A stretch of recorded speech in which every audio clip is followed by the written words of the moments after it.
Happy New Year of 2026. Kinda feels that nothing happened in 2025, yet it still feel like a lot of things happened. It's a really strange feeling. I don't know how to feel about it. It do be strange. Here we are. Time is not stopping for anybody. Not even for us. I had to say, I'm extremely tired. My back hurts a lot. I don't know what it is, but that do be happening at this moment. So today we're gonna take it easy, a little bit easy, I suppose. Easier, perhaps. We're gonna be doing some stuff, I suppose. And we'll be fishing. We will be fishing. Do not worry about that. We will be fishing. 2026, man. Uh, it's kind of funny because I've seen people celebrating already. The year of the horse. It's not happening yet. Come on, guys, stop it. That's the lunar year, also known as the Chinese New Year. Okay. It's too soon for that. We can get some music going, right? How about some enchanting JRPG music for deep focus and relaxation? Yeah, that makes sense. That makes sense. They have a lot of dot hack music here. Never play the games. I hope they're good. But I have no idea. I've been seeing some people too doing stuff with the how do you call those? No expectations. Hold up. My brain is struggling. How did you call those?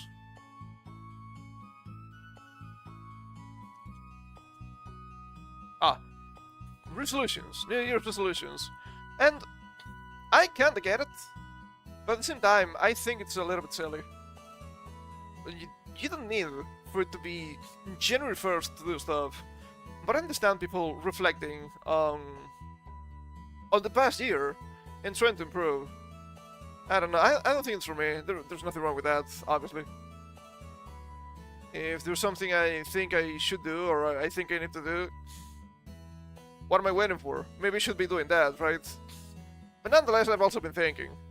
And it just so happens to be New Year's. It's some stuff I've been working on already through December, okay? It's nothing just, it's January 1st, the magical day. Nah, it's not like that. But I kinda want to lock in a little bit. I don't even know exactly what that means yet. But I do want to be doing stuff. Things. Which I think makes complete sense. We can do the thing, you know? And I also had to be a little bit fair with the things that I can do, which might be not a whole lot, to be fair, especially content creation wise. Because there's a lot of things that, let's be real, it sounds cool, but my time is limited. Please understand. But that doesn't mean I don't want to do things. It's just I need to... how to say this? Have to correct expectations, I suppose. What I'm trying to say here, I guess, is that you can expect monthly highlights in a way. The first one should be up tomorrow, funny enough. I hope people like them. Makes sense. I've been complaining recently about YouTube algorithm, which is a common complaint for a lot of people. And would you look at that? I did the last 2 shorts, and suddenly everything is fixed. Wow. But I was told nothing was happening with the shorts. Yeah, they keep lying. They just keep lying. It's truly insane. Yet, what did you expect? It's YouTube. Well, it shouldn't be surprising. That's the things. Oh, Jesus Christ, this is so annoying.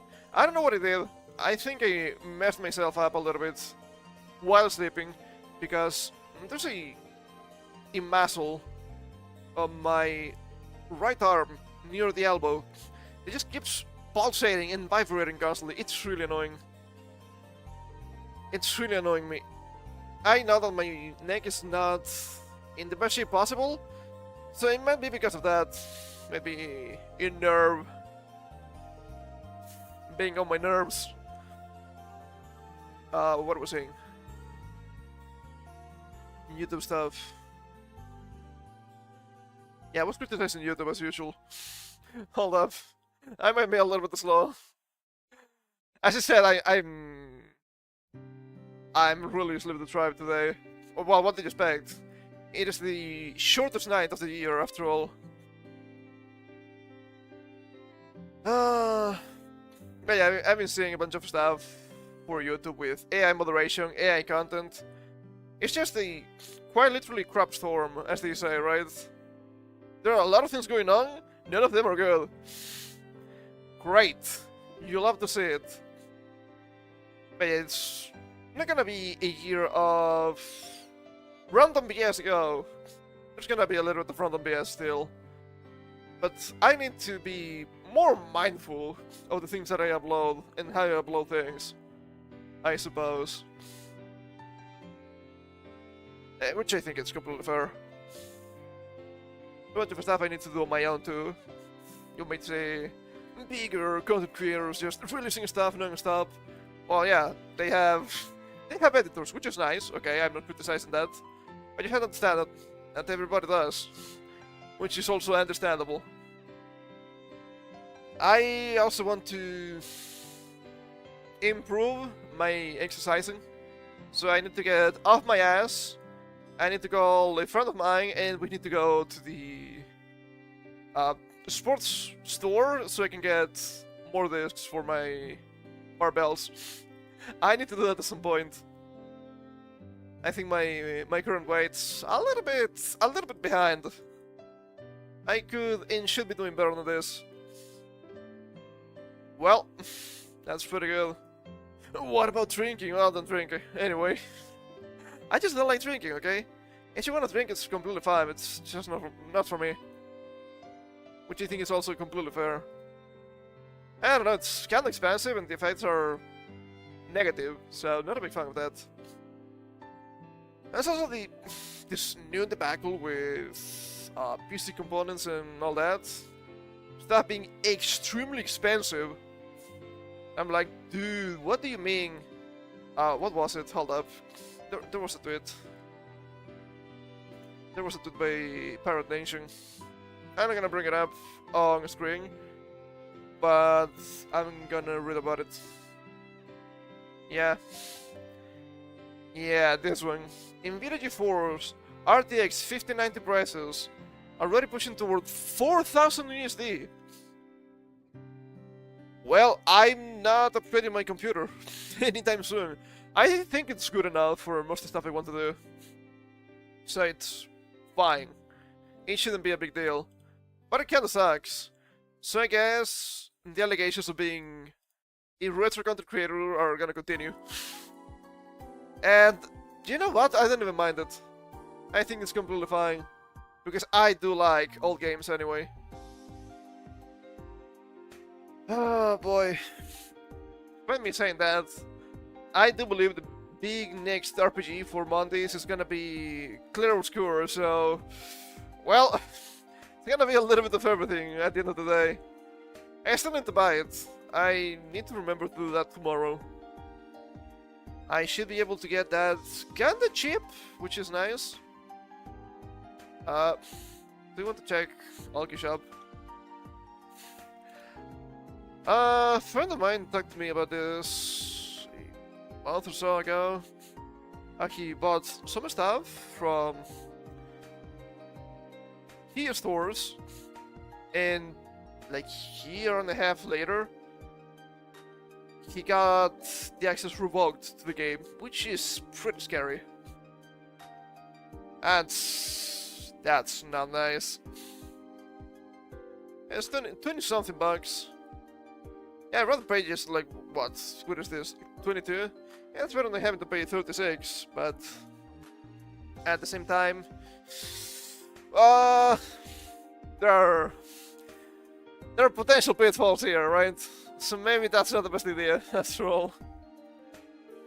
And if the game is actually good, I don't mind paying. Imagine that. Ah, Jesus Christ, people are shitting on the game here. Best game of the year, rightfully so, but it's not in the game. Well, I don't really know the... What is the cut for AA? Not gonna lie. And at this point, who cares, really? People have been bitching about this game for far too long. It's been extremely annoying. I'm gonna be real. Ah, but it used to say hi for everything. It was literally a single placeholder, and people will keep bitching about that forever. It is insane, okay? It's insanity. Then again, I shouldn't be surprised. And it's been retarded, wow! Another day on the Twitter. Woo! Imagine my shock. But yeah, we'll be doing more other stuff, which is fine. I've been eyeing a couple of things. I don't really have a monthly schedule or anything like that, because it depends a little bit on how much is it going to take me. Like, Robbie Ruby, I don't want to drop the game. I've been getting a lot of upgrades, and I think we're going to be playing in alternative scaling. I think that's going to be more balance for my way of playing, which is understandable. But I've been eyeing a couple of older stuff that it will be pretty fun to play on stream. So I can give you a sneak peek for the month. So we can expect maybe a little bit of Kid Dracula for the NES. I think there's also Game Boy. I think NES is gonna be a little bit better. And bigger screen, colors and all that, right? So that's nice. And we probably should, at some point during this month, also do a deep dive into Valkyrie Densetsu. I think that'd be pretty interesting too. Once again, this is not actually scheduled, these are just my thoughts and tribulations. But I think that could be interesting. Something I want to do during this year. I know I started that ordeal last year, at about the middle. I do want to be playing more retro achievement stuff. Not everything is going to be retro achievements. A bunch of other stuff is going to be just normal playthroughs still and all that. But I don't know, man. Retro achievements are kind of fun. So why not? I guess one of the first ones that I did was Point on the Story, and that was... maybe that was not the best idea. It was a huge list. It took me a lot of time, and I didn't even finish it. Because some of the achievements are just really annoying. I could not be asked, I'm sorry. I just couldn't be asked. Still, I got like 192 achievements out of 200, which is really good. I'm not very sure what kind of... all games we're gonna be playing. I mentioned before, I've been getting some other stuff. Is it gonna happen? I don't know, maybe. Potentially. We need to go back to Dragon Quest at some point. Maybe with Monsters, maybe with 6. It's gotta be one or the other, probably. We might need to go back to Digimon games. Not Time is Stranger, I wouldn't mind playing that, but still pretty expensive. I'm not paying full price for that, especially when they have, like, seasonal stuff. Yeah, I cannot be bothered with that, I'm sorry. But maybe Digimon World DS, which is actually Digimon Story. I thought the game was pretty good back then. Never finished it. Could be interesting. And there are more RPGs that I never really played that are really old. I might want to play a little bit of Golden Sun at some point. There's Dawn of Genie, I think. Pretty interesting ROM hack that adds more classes and more balance into them, which that's something I'm going to enjoy a lot. So that's nice. It's a bit of a problem in the sense of you not being able to connect the Tongue of Genie save to the Lost Age. It's whatever, I suppose it's whatever. But that's That could be interesting. And we'll get to a lot more yapping, that's for sure. Maybe we'll get more article written today too. We'll see. We'll see about that. But into be the news year. News year. Okay, fronting slip, I suppose. New Year's. And we can do some stuff today. I think that's more than reasonable. So we can take a look at where is it? Okay. We can take a look at a couple of traditions for New Year's, which could be pretty interesting. Let's see what different countries do. So we have one article for traditions in Japan, and they have another article here for... Stop it, don't give me the ads. The pop-ups. Strangest traditions around the world. I don't know if all of them are gonna be really that strange, but that could be okay. It's loading. It's loading. It's pretty slow. Okay. Let me bring up the browser. If I find it. Nah, this is from last week. So, since we're all a bunch of fucking weebs here, let's go to Japan, shall we? Let us go to Japan. New Year's Japan. 10 traditions to welcome the year. From Toshikoshi Soba and Ozoni to shrine visits, postcards, and workplace customs. These traditions mark a clean, thoughtful start of the year. That's from this holiday season, which is kind of funny. 5 minutes read. We'll see about that. In Japan, New Year's Oshigatsu is one of the most important holidays of the year. Like the party-heavy countdowns coming elsewhere, it's closely in spirit to Christmas in the UK. Quiet, family-focused, and full of rituals to mark a clean break between the old year and the new. Below is a list of the key New Year's traditions in Japan. From what families eat at home, to what happens at shrines, post offices, and even the workplace. Are you really working through January 1st? Some people have to, sadly. Oshogatsu, the New Year holiday itself. Oshogatsu refers to the New Year period, typically from January 1st to January 3rd. That's 3 days. Oh boy. My favorite day. A weekend. The preparations begin well before midnight on December 31st. Many businesses close, public transport runs on holiday timetables, which is common sense, I do believe. And families return to their hometowns. Homes are cleaned thoroughly beforehand, in a ritual called Osoji, symbolizing the removal of bad luck and unresolved problems from the previous year. For visitors, this period feels noticeably calmer in cities like Tokyo, where regional towns and family neighborhoods come alive. I mean, that makes sense. I think that... Okay, I think this is gonna be pretty common for all of these articles, right? The city feels calmer because people go back to the towns. I think that's just normal.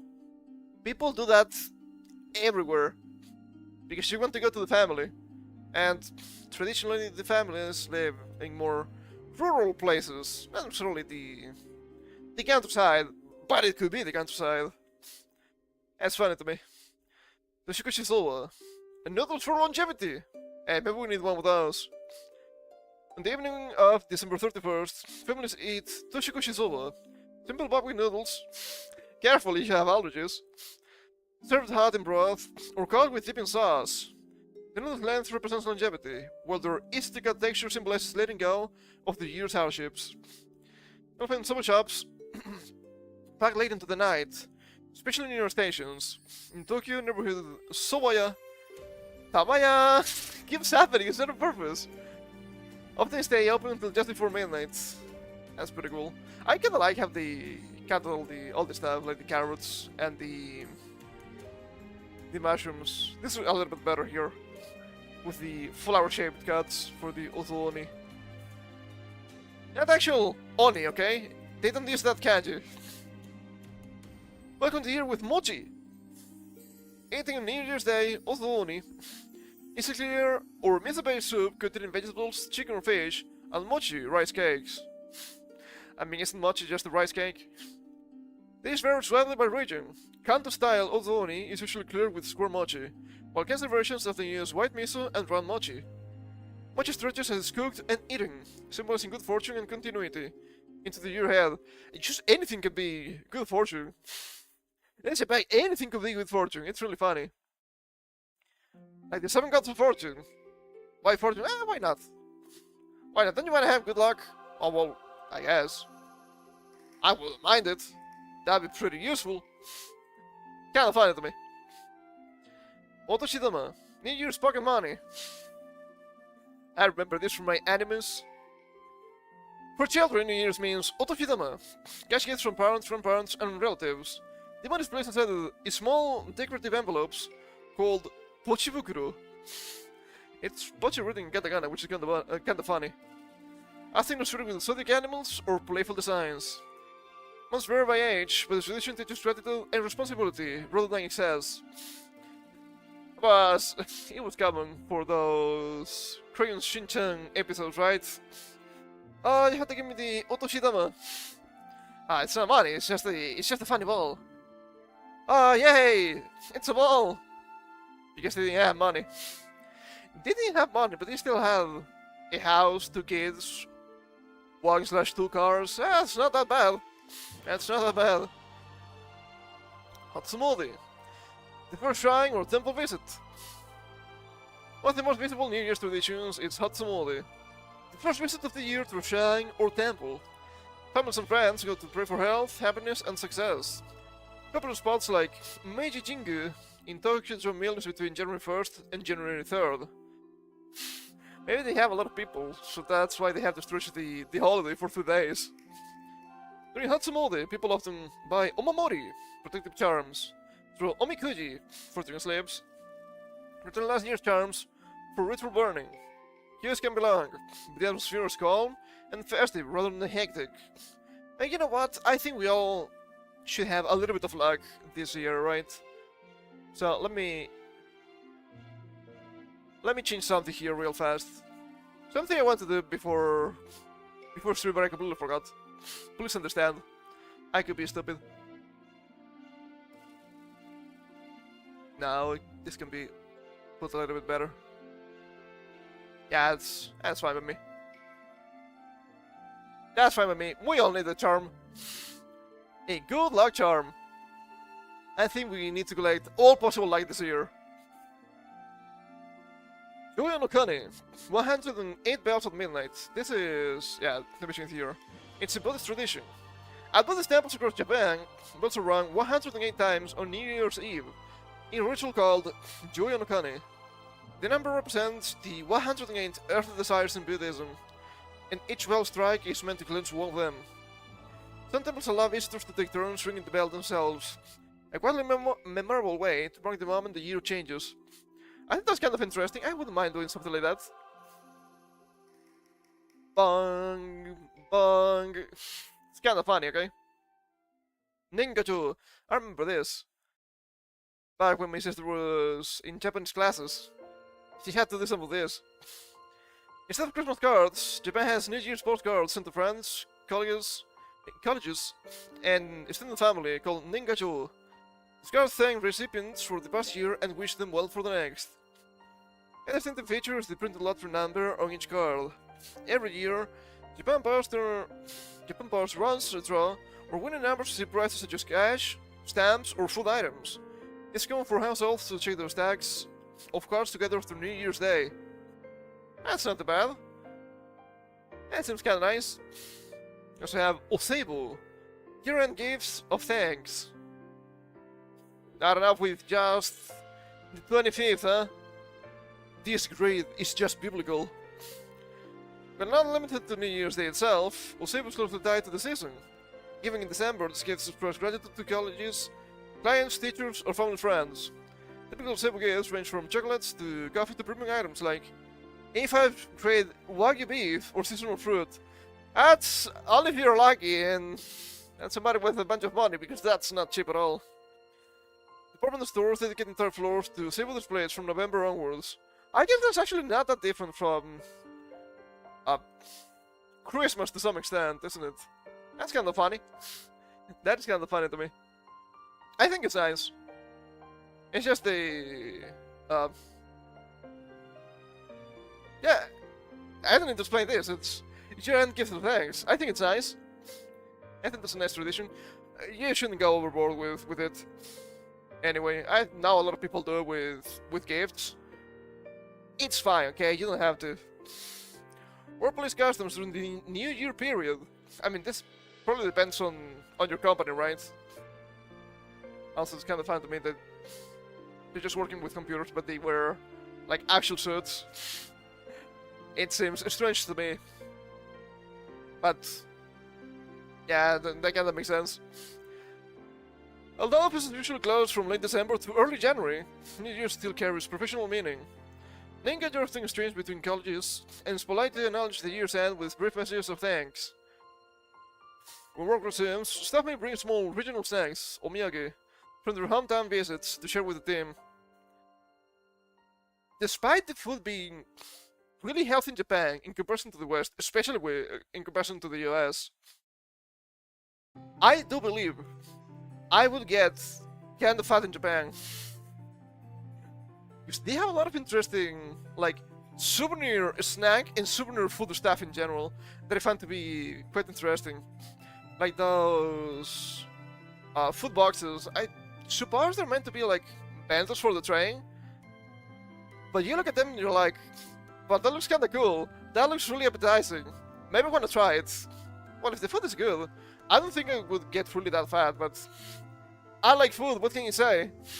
I'm nothing more than a filthy animal. But that's nice. That's pretty nice. A quieter family first celebration. Which, I don't know what quieter, but family first is usually the case with these holidays, at least in the West, or it used to be traditionally. Perhaps the most striking tradition is what doesn't happen. There are no widespread fireworks, loud cantons, or late night parties. Well, yeah, about the fireworks, I think it's okay.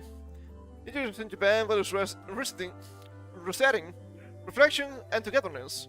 Television schedules feature traditional music and variety shows, meals are shared slowly, and the pace softens. I kind of was expecting a little bit more from this article, but thankfully, thanks to reading this, I remembered a couple of things that I know about Japan that are kind of funny. And they mention here traditional music and variety shows. Apparently in Japan, a classic show for, I do believe it's, well, New Year's Eve / New Year's, it's Matsuken singing his classic Matsuken Samba.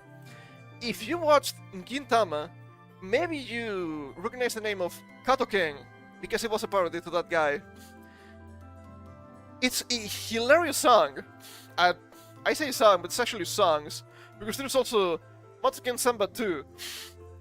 For obvious reasons, since we're streaming on YouTube, I'm not gonna show it on the screen. I'd recommend you look it up. It's hilarious. I kinda like it. Okay, it's kind of a, not only fun, but pretty decent song.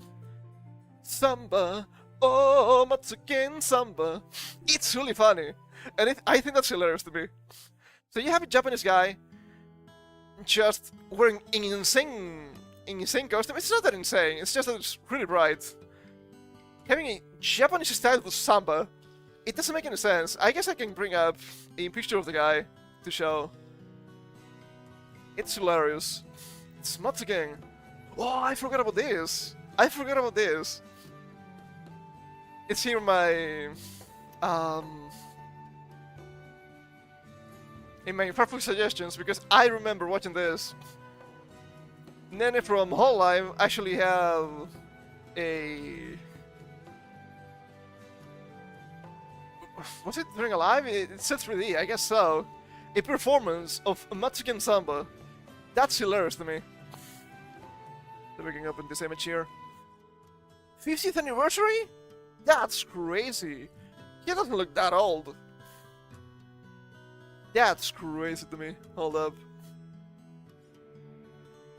Matsuken Samba! It's absolutely hilarious. This guy dancing on the stage, singing his Mexican samba. That's tradition, okay? That's just tradition. Hilarious. Kinda love it. I think it's really funny. But funny in a really good way, of course. Kinda like Matsuken, okay? And I do believe this guy also has some sort of Monster Hunter version of the song for the release of Monster Hunter Wilds. At least there was something good about that release, I'm afraid. There's something else about Japan customs, and it's about luck, right? A lot of things in Japan seem to be about luck.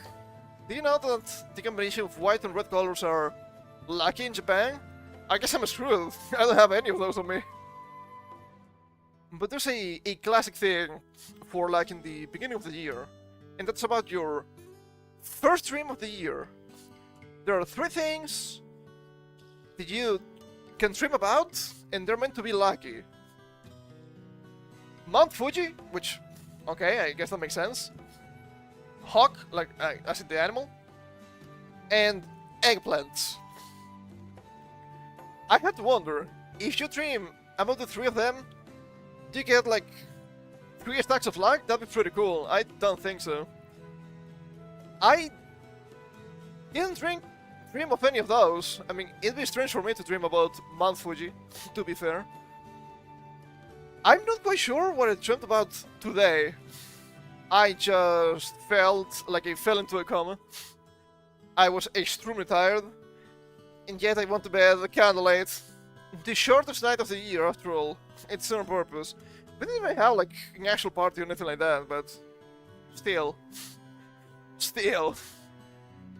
I kinda need to fix my sleeping. That happens a lot during these dates, doesn't it? A year ago, I almost completely crashed my body from lack of sleep a week before Christmas. I remember that Portrait of Ruin Richter Christmas mode stream. That was... I was dying. I was fucking dying. It was really bad. But I do believe I dreamt today of the act of streaming, so I wonder if I get to redo. And I can try again. I think it's gonna work. And to some extent, I think it was something like necromancy. I have no idea. It's a little bit out of left field, but I think so. It was really strange. I also had a really strange dream yesterday. Everything from the 31st to the 1st, but the 30th to the 31st. So, not last sleep, the sleep before that. I think I know why I was dreaming of some of that stuff. Because I understand sometimes when I have really strange dreams, I'm like, oh yeah, but this is happening because I saw this during the day. And I was dreaming of having like tiny kids. That could be because I was thinking during the day of my niece. And because I was talking to my sister, and of course, she was with the baby. But I also watched a video about people refusing to have kids, and it was kind of late at night. So that usually doesn't get to my subconscious, but I guess it can happen. And for some reason, I was fighting / fleeing from through all of this region, because it was not just the city side, it was also the hills and the forests. It didn't make any sense. I was fleeing from immigrants, of all things, throwing literal grenades at me, not the fruit, but the explosives. It was really strange and really deranged. I think it was because of that stupid meme. It's being thrown around social media recently. That's about a guy that has this small car and wants to park to go to the Walmart. But he goes insane. He puts like 500 grenades into his car, runs into the Walmart to explode. It didn't make any sense. I didn't die through my dream, so I guess that is good. master at parrying, okay? Surely that will work. Like, I don't even understand my dreams half of the time either. Why did that happen? I don't know. But I guess it did. Blame me if you must. I don't know if we're gonna get lucky this year. I don't have a link to draw some virtual omikuji and see what happens. I don't really put a lot of trust into them, because you might not know what this, but I'm pretty much immune to divination. I'm not talking about, diviners, they're just a bunch of liars. No, I've seen people being really good at divination, trying to divine about me, making a fool of themselves. I defy fate. That's one of my superpowers. Is it good? Given the divinations that they gave me, I don't think so, because they were pretty good. But it didn't happen. You can just defy fate. It's that easy. It's not for me to say I'm the main character of the world's history. It's the world scene, so... See what I mean? See what I mean? I can't stop being prideful when shit like this happens. But I have to say that the set of holidays, and when I say holidays, I don't mean it in the gay sense, okay? I mean the combination of Christmas and New Year's. That's what Happy Holidays means. Despite what the anime localizers might tell you, god damn it. As I was being at the battle today on Twitter, well, today and yesterday. Merry Christmas, screw the Happy Holidays. What a bunch of annoying people. But there are many curses etched into my blood. And one of them that's always activating is me and my family being unlucky during Christmas period. It happens every single time. This year, it was not that bad. Nothing happened to me directly, which is good. But nothing broke down, and it was only minor sickness. And having minor sickness in December, I think it's fine. So I would say, things are looking up. I'm crossing my fingers, because I don't think the holiday season is still over. We can wait about a week. I don't want to mention stuff too much, because manifesting, it can be a problem. Maybe that's why I want to have the lucky talisman on me, right? But if you're getting to the omikuji, and after the omikuji I want to do some gamba, by the way. I don't know, they have like 4 trusting banners on Dokkan right now. I don't have like an insane amount of Dragon Stones. I have like more than 900. I don't know why, but I think playing Rumble Fantasy caused a trauma. I just don't spend, even if there are the free crystals and currency you get, I just don't spend on Gamba. I'm like, okay, I just can't wait. I just can't wait. And yes you can. Sometimes I kinda wait too much, but it's not like I can be hardcore player of Dokkan or anything like that. But let's take a look at 25 strangest New Year's traditions from around the world. I skimmed a little bit through this. Some of them, like this one, seem really strange. Some others are like, okay, isn't this common? Or it might be just me. So, broken plates from Denmark. In Denmark, they sell their unused tissues and plates until the 31st of December, when they affectionately shatter them against the doors of all their friends and family. Oh, excuse me. Ah, jeez. I'm still full of food. Please understand. Thankfully, it was mostly chicken, so it's not that bad. And yes, this is kind of insane to me. Shouldn't you use all dishes? But then again, you're just buying dishes every single year. Is this a ploy from Big Dish? It is strange. Scarecrow Brownie from Ecuador. In Ecuador, they celebrate the new year by burning paper-filled scarecrows at midnight. Get some more photographs from the last year, all in the name of good fortune. What kind of photographs, though? You wouldn't burn the good ones, I suppose. In 12 Grapes, Spain. I mean, these look kinda big. Spain, the New Year's tradition for good luck revolves around grapes. Now in the current state of safer work narrative for YouTube, I can only think of not exactly grape. I don't think they do that in Spain. I don't think they should either. If you can manage to stuff 12 grapes in your mouth at midnight, you've achieved good luck for the next year. All in the name of good fortune. That's interesting. Just round things. Okay, alright. Do not mix these two, okay? Eating 12 grapes at midnight? Probably doable. Imagine eating like 12 watermelons. You're gonna die. You're gonna die. In the Philippines, it's all about the cash. They believe that everything should be round. Just to represent coins and bring wealth. Round food, round clothes. As long as it's round. What are round clothes? Do I want to ask?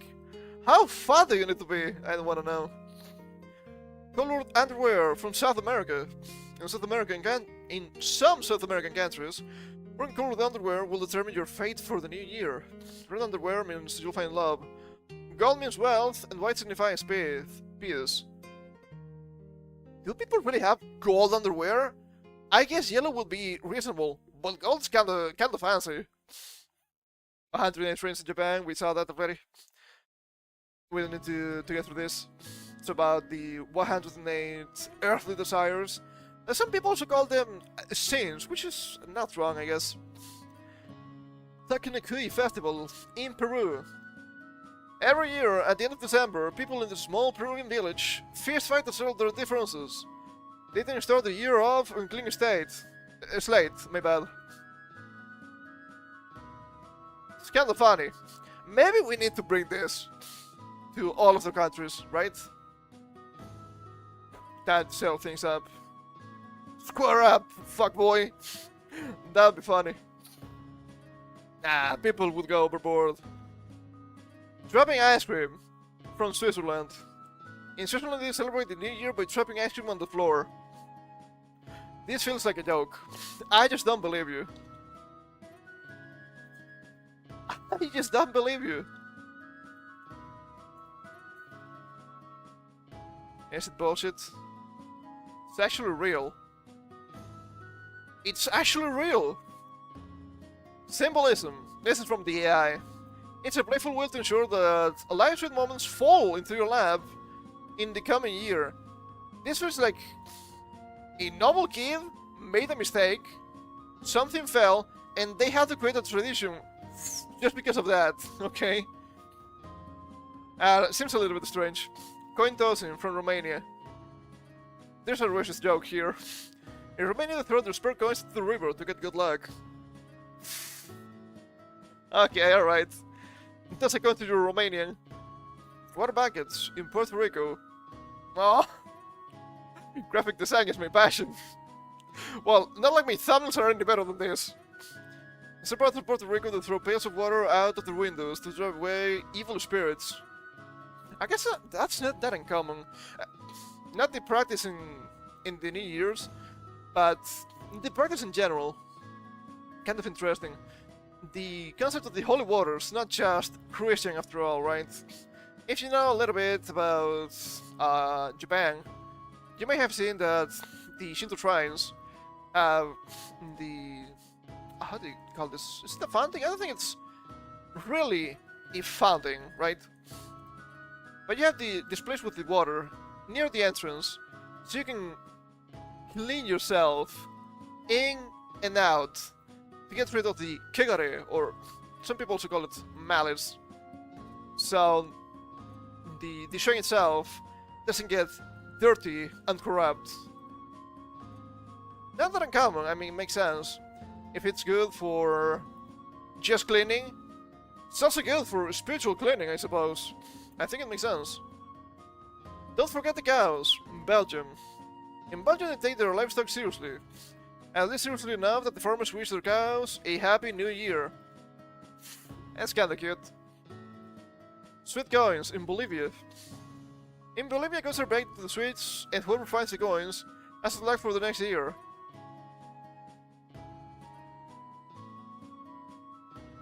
Wasn't this also done in some places to add more iron into the food? Interesting. Also, I can assume that if you're chomping down on the sweets without a lot of care, you might break a tooth. Be careful. Pancakes. Funs. The French like to keep things simple and delicious. Every New Year, they consume a stack of pancakes. Well, that's not bad. I expected way worse from the French. Are they that bad? It remains to be seen. Suitcases, Colombia. Okay, how many drugs? In Colombia, they carry their suitcases around with them all day, in hopes of having a travel-filled year. Is it about the drugs? I hope not. High jump! From Denmark.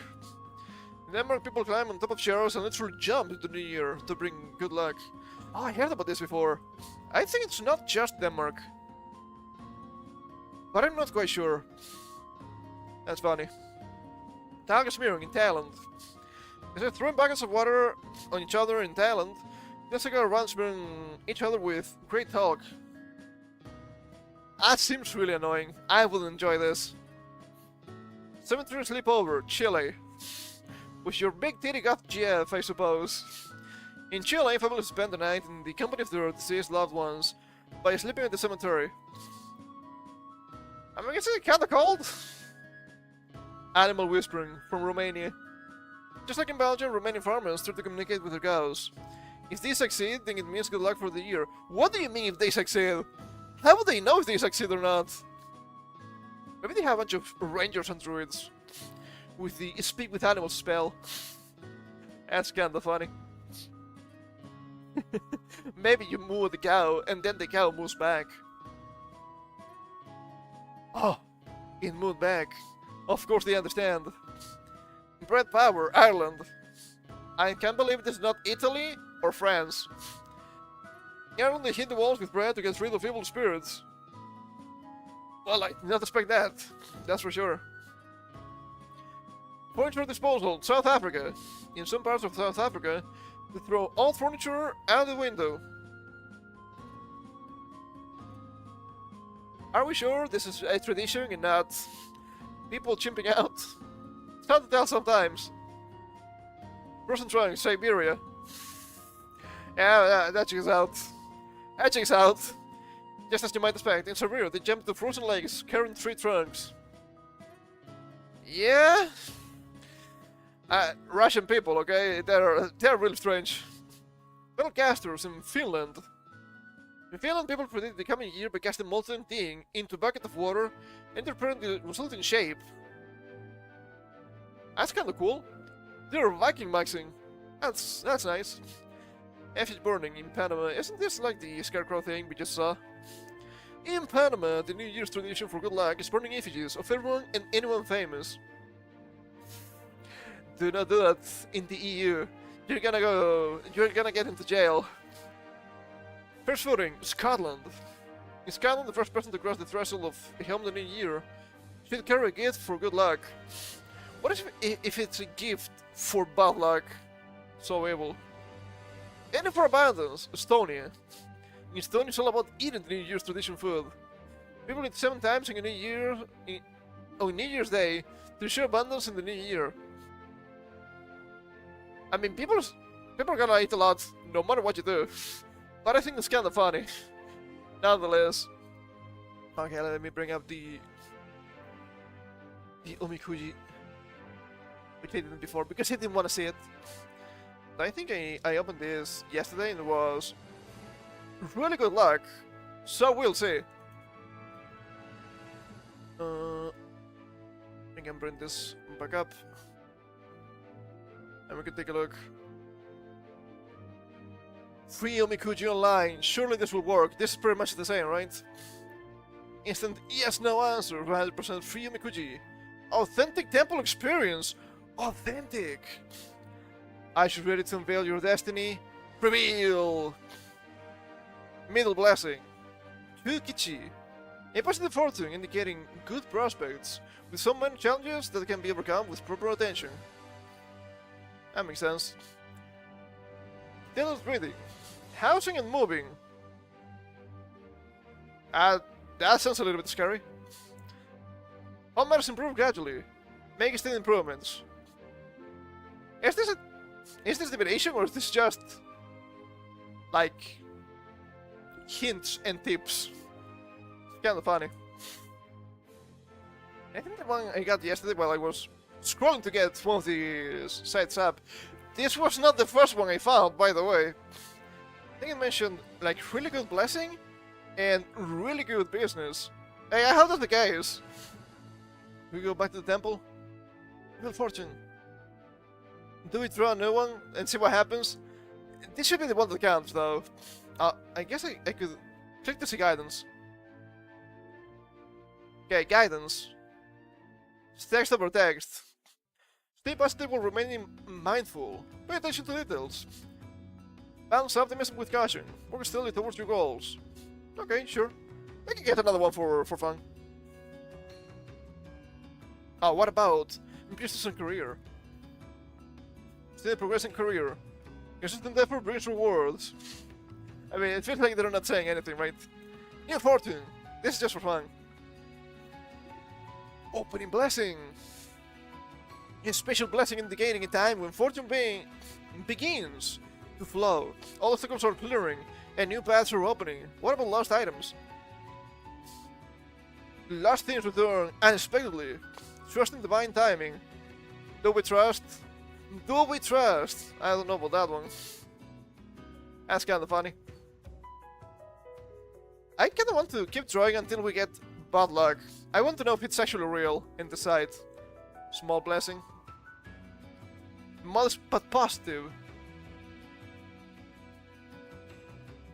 Small blessing. There has to be also bad luck, right? If not, it doesn't mean anything to me. Opening blessing.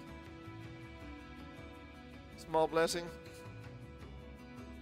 Small blessing. Or am I just so blessed that I only get good luck? That doesn't make any sense. And you also meant to get bad luck. Future blessing. Well, circumstances may be challenging, but times lay ahead with proper effort and patience. I don't see bad luck here. I don't see it. I feel like they're lying to me. What a shame. So the worst seems to be the small blessing. So much for authentic Mikuji online experience. We can find another one, I guess.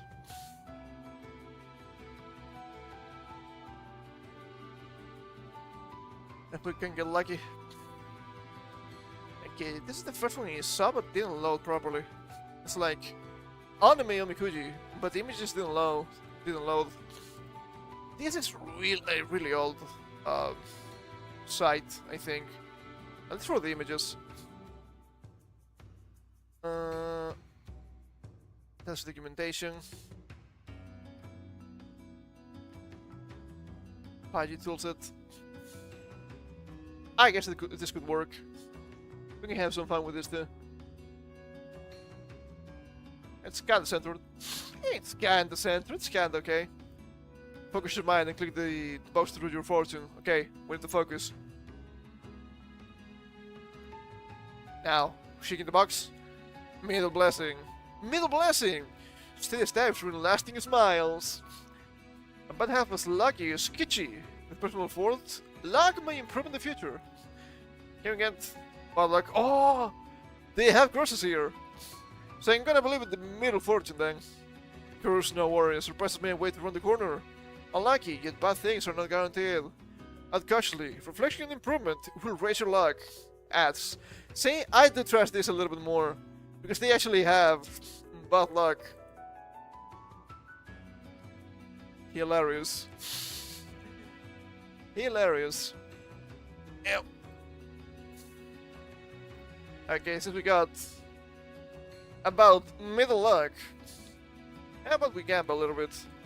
Need to bring up my next player. Hope it doesn't break. Can break sometimes. It can be pretty annoying when it does. I'm not gonna spend all of my stones, okay? But we're gonna roll probably a full cycle for each new banner. Which is what, like 10 gamma? It's quite a lot. It is quite a lot. I also have the lucky charm on my head. It should be okay. Ugh. Dying here, man. Dying here. It's loading, takes a little bit, please understand. After this we can get to fishing a little bit. Gonna blow my nose. I'm intimate for a second, please understand. They have music list.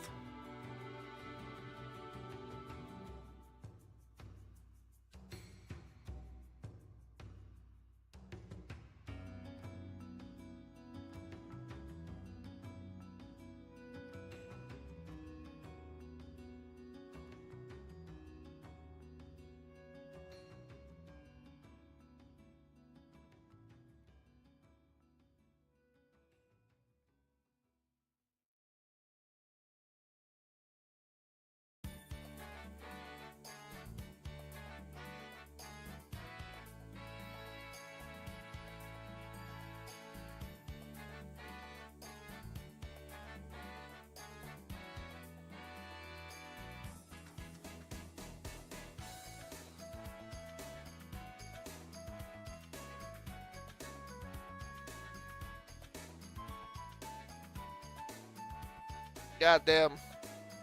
It's so humid out here. I can't stop sniffling. It's pretty rough.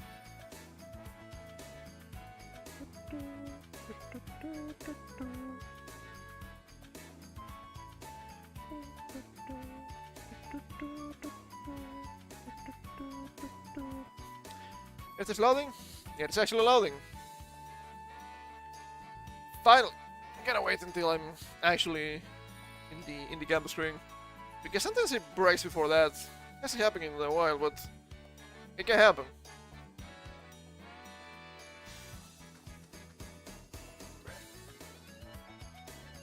I feel like I haven't been drinking enough. And also been having like Coke for the meals and all that. Doesn't feel that great, I have to admit.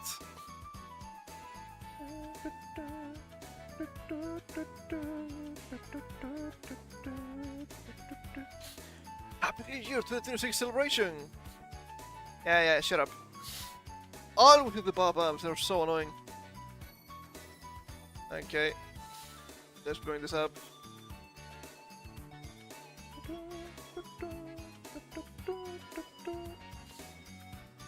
This is gonna be an actual testament of the luck. They had this one and this one, so we have just a bunch of legendaries, which is, hey, pretty good, and a bunch of category leaders, which, there's some good stuff here. This guy's also legendary, so it's fine. You can see the feature cards, I guess. So we have the tech Golden Frieza with Gojira. We have Int Gohan, which I don't have. Tech Ultra Instinct, which I do have. Tall Pipe, I don't think I do have. They have the Cell. I might. I'd have a realistic copy of this guy. I do only do have a realistic copy of this guy. Strength Slug, I don't think I do. Have a copy of this guy. I'm missing a bunch of stuff here. Or, don't mind having more copies in general. And here we have Dick Broly. I don't have this guy. The Cauliflower. I do have this one. Pretty useful. Jetty Jittering. I think I have this guy. Strength Denshin Hung. I don't think I have this guy. The Pakuhan. I don't have this guy. Deck Gohan Piccolo. I don't have this guys. I don't have this guy. I have this guy. I might have this guy. Maybe not. I have this gals. I have this guy, it's kind of old at this point. I have this guy. I have this guy, it's pretty old. I have these guys. I want to say I have this guy, but I don't think it's true. I have these guys. I have this guy's Rainbow with 3 additional copies. I have this guy. I have this guy. Is this guy Rainbow? It could be. So ciao ciao, let's get to it. Let's get to it. 3 rounds only. Don't know if I have enough stones to 3 round every single banner. We can do 1 round of each of them and it's probably okay.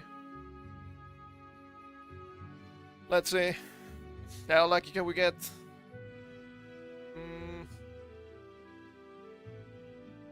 If we get unlucky in the first one, it's whatever. Doubt it's fine for super attacks. I'm gonna go over the cap, but it's fine. Cool. It's this guy. It's feed this guy. Don't you become Piccolo and Vegeta? I think that's pretty useful, right? You do? I have a copy of the guy. Moichido, another one.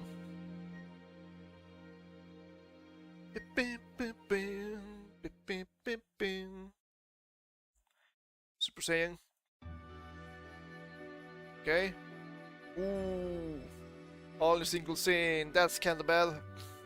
I mean, we can guarantee the stuff. Dur. Yamu. Android 18, whatever. Super Saiyan Goten, whatever. Most of this is just trash or fodder at best. Hoi! Lord of the Slug!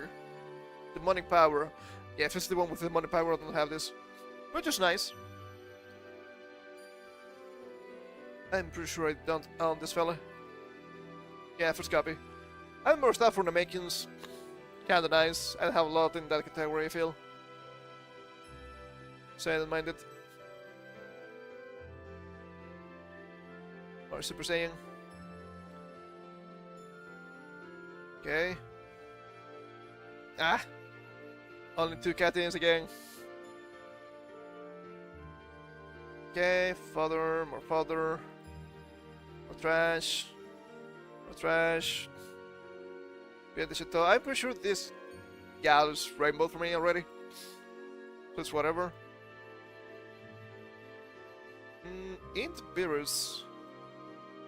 Probably don't have the guy. I have this guy already too.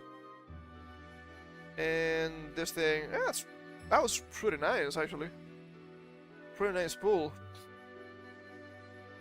This is int. I didn't take a look at this yet. Okay. It was probably not rainbow. That would make sense. Yeah. More! Give me more!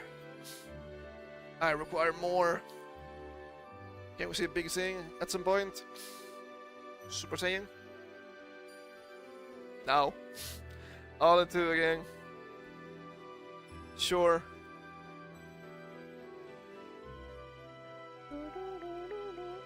Bunch of R's. The Great Saiyaman. Don't think I've seen this guy before. Fun enough. Oh, wait, hold up. It comes upgraded. That's kind of funny. Not that it matters anymore, but that's cool. What about this guy? Protecting heroes and saviors. I don't think I've seen this guy before. That's kinda cool.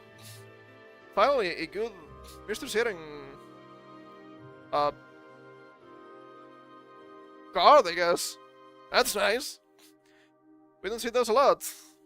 I mean, you have a bunch of their event, but really unimpressive. Oh! It's the GT1. Monkey! CM4! This is the good one! And usually means good, right? Trash. Trash. Trash. Trash. That's pretty good. Trash. Trash. Trash. Kui. Wow, it's so exciting, it's Kui. And... okay, I think I have this already.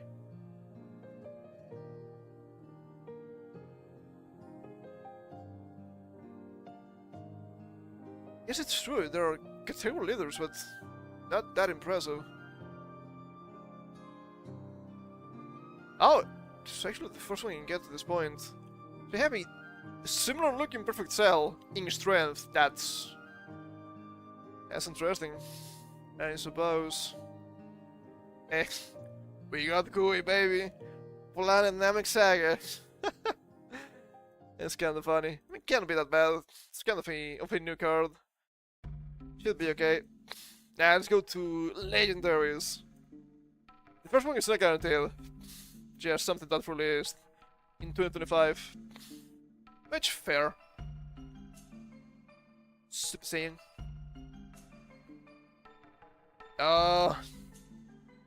Only single cutting. We have up to Super Saiyan 4, we got pretty much nothing. But we got some stuff, I guess. But it was worse than the earlier one. Keep it okay. Pan GT, strength. Do I have this one? Maybe I do. Maybe don't. I'm not sure. I know I have a strength pan. Not this one. How many can there be? Yeah, damn, that's a lot.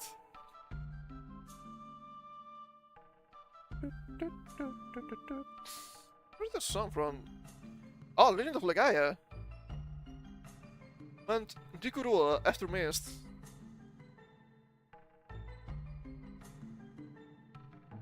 But here it says Grandia 3. Is Grandia also Legend of Legaia?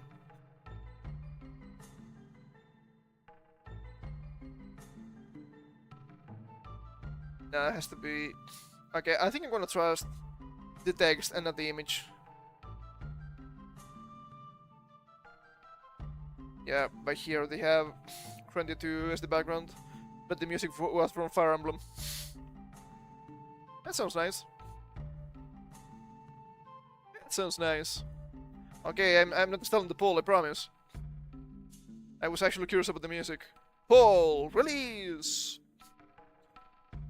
Release! Oh, the Super Saiyan! What? The Spirit Bomb! This should be good! The 4 Cateens! Trash. Trash. Trash. Trash. Trash. Trash. Chilty, Super Saiyan 2, Caulifla, I guess that's fine. Useful for super attacks. Something for super attacks, I guess. In Vegeta and Goku. It's so old, though. It's so old! What a shame. We can get some more hidden potential, I suppose. That should be good enough for the likes of you. Wow, with the rainbow. They're fusing! This should be good! This should be good! Is it actually? Is it actually? Trash. Trash. Trash. Trash. Trash. Some of this trash we can use for super attacks at least. More trash. Wow. I'm incredibly disappointed. Ah, this is good. I didn't have this one. But it was the guaranteed. So much for that. How many are we missing? 2? Yeah, we're missing 2 still. My stones! I don't think I have enough. I have the whole wall to roll here at least. Release! Okay, 2. 3. 3. Is 3 a lie? It can be. At the end of the day, it doesn't mean nothing. It doesn't mean anything. This one for super attacks. This is nice. I think I have a copy of this guy already. Super attacks. Trash. Trash. Trash. Actual trash. Oh, Twitter, don't look. Twitter, don't look. Wing. We got cheating. Cheating. That's not so good.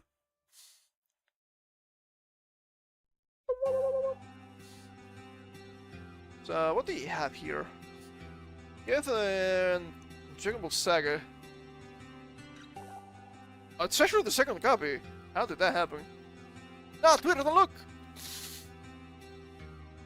The fans of anime being the biggest antics of anime. It will never not be funny. Of course, it's quote-unquote fans. Okay, last one with Rainbow. 2, 3. It should be okay. It should be good. Trash. Trash. Trash. Then the answer for super attack. Also trash. More trash. More trash. Super attack. Super attack. Spopovich. Interesting. I didn't have this guy, so I guess that's good. And oh wow, already a legendary Pokemon. That's nice. Not trash. What do you have here? Royal Body Mind or Majin Saga? That's pretty okay, I guess. So let me... Wow, we got power level. It's over 5,000. It's over 5,000? It's 5,000 now. So we got this one. Yoink. And we got this one. I think this is the best order for unlocking stuff. And if it isn't, I just don't care. We also get this one here, which is nice. I'm gonna get this one. Unlocked. I'm gonna get this one. Wow, you only had a single path opened. Isn't this card also really old? And it's weird. Ah, this one. This one is upgraded. Yoink!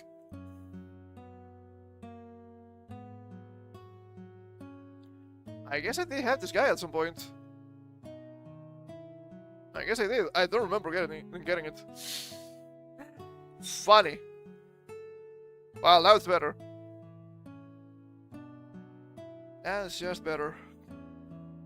But there should be additionals, if I'm not mistaken. Might not be optimal, I don't really care. We get this one here. Oh, hold up. Oh, that's annoying. I did upgrade the super attack on the other one, so I'm not gonna unlock anything until I upgrade this guy. Which is whatever, I suppose. Okay. One is unlocked already, that's nice. I also unlocked this one. Let us get this, and additionals. If I don't deal damage, I don't want it. That's how I roll. Is it optimal? No. Do I care? Also no. And that's fine. Almost rainbow. That's cool. Sure, super attack. Pretty good. How about the limit am I? A lot. But there's a huge amount of trash here. A billion are and SRs that they cannot really use for anything. It's just whatever. Symbols I can use for super attacks like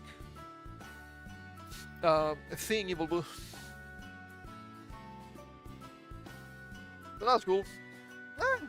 Don't think I got really that unlucky. It could be better for sure.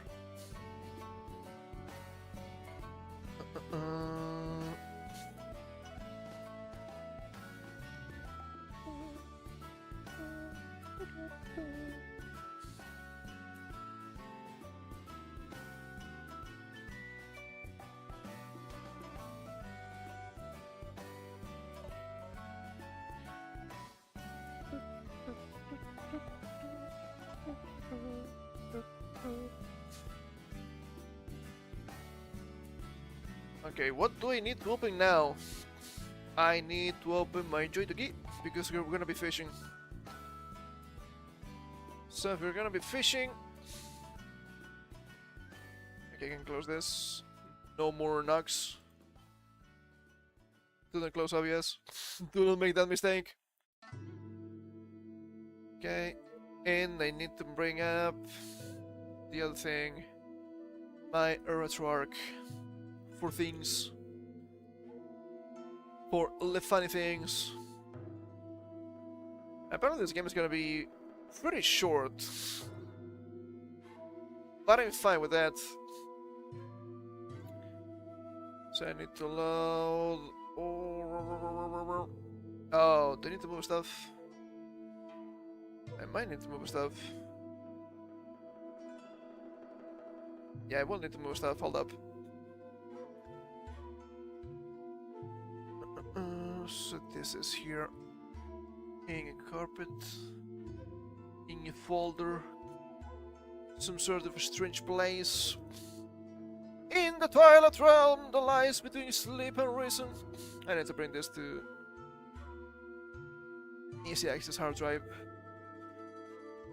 Yeah, sure. Yeah, sounds good. So we got here, here, and here. Oh, are you gonna be annoying about this? I don't think you will. Oh, god fucking damn it. Yeah, there's something that happened the other day. And I need to fix. Okay, alright. I don't know why, but Fruit Achievements logged me out, so I need to log back in. Even in my emulator, so I need to...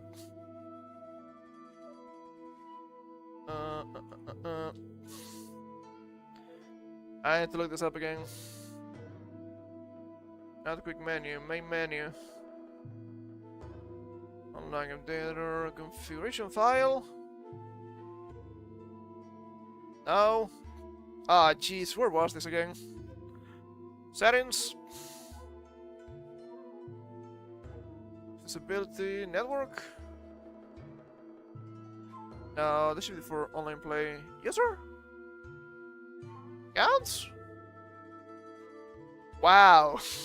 YouTube, Twitch, and Facebook gaming. What the hell? What achievements? Password. Okay, I need to type the password again. Do I remember it? I'm not sure. Hold up.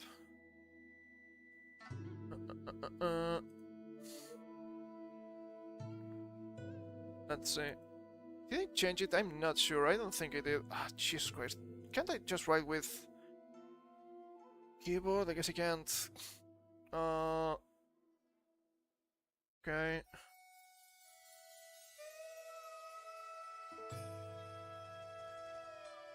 Yeah, this feels like a new one. I think that is correct. Am I blind? I think I am. Hey, hold up. Yeah, we're missing some stuff here. Okay, let me... all around. Not that, not that, just so small. There we go. Okay. Alright. That should be it. I think I need to close and open again. Oh, brother. Let's go back to load content.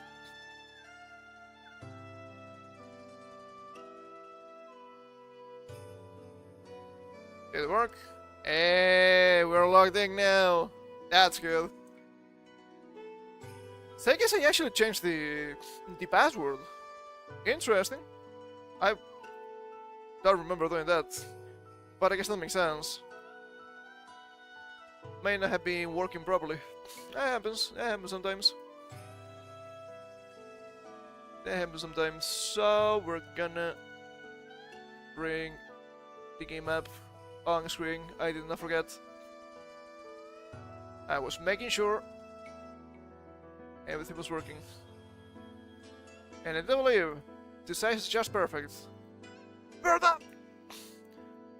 So we're gonna be fishing. Excuse me. And when you say fishing, I mean carpe diem. Pokemon fishing contest. It's a humble game. Apparently people complete this in like 30 minutes. So we might need to put up something else. Well, I guess that's fine. I haven't played the game. I only checked to see if it was working properly, and it was. So that's nice. So, hold up. Okay. It's my game, we can move some stuff around. Just I have a big browser on the side. I need to stop the music before I forget. Oh, second Operation Ruin, that's nice. I'm pretty sure the game has its own music, which is to be expected.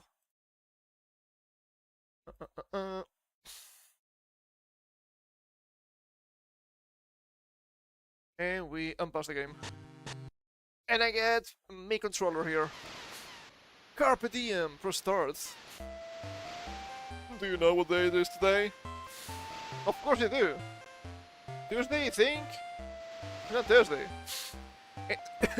Ah, fuck. It's Thursday, even though I've been thinking all day that's actually Sunday. I know it's not. Why does it keep happening? I have no idea. Ow, stop it. Stop being annoying.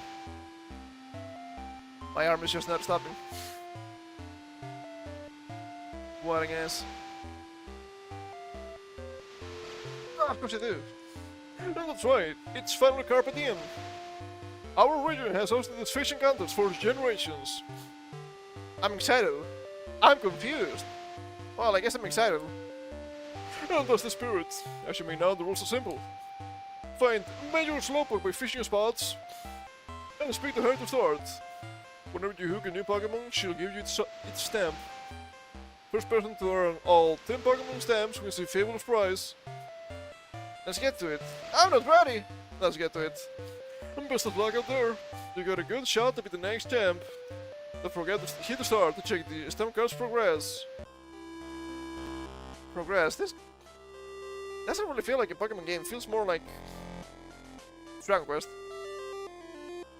Also, this is not fully... Yeah, it's not fully a square moment. It's kind of funny. Hold up. Yeah, that's what I was expecting. That's what I was expecting.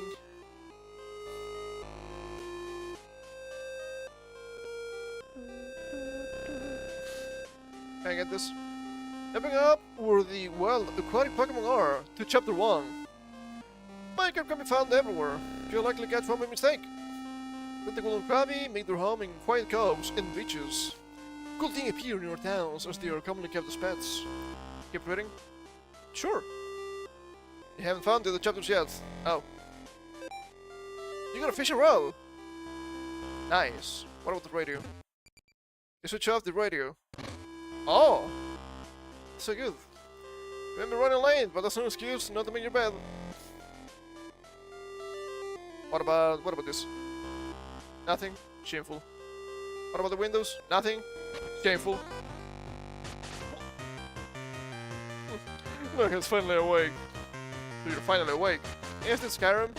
Also, the game is kinda loud. Let me lower it a little bit. Yeah, but that's... I think they told Slim, huh? You know the old saying, early bird catches the Caterpie or something? While you were busy flagging off, I've written earned 2 stamps. And this will make my year, but you're making it too easy, it seems. Can't hang out around too long, I have a Carpe Diem to wing, see ya. Oh, the business says we should do dinner soon. Give us a ring, yeah? Sure? No idea. God, I kinda love this. This sprite work from way back in the day. Poke! Your sloping must be out on duty. Sure. I guess anything goes south, right? That's where that guy came from. That makes sense.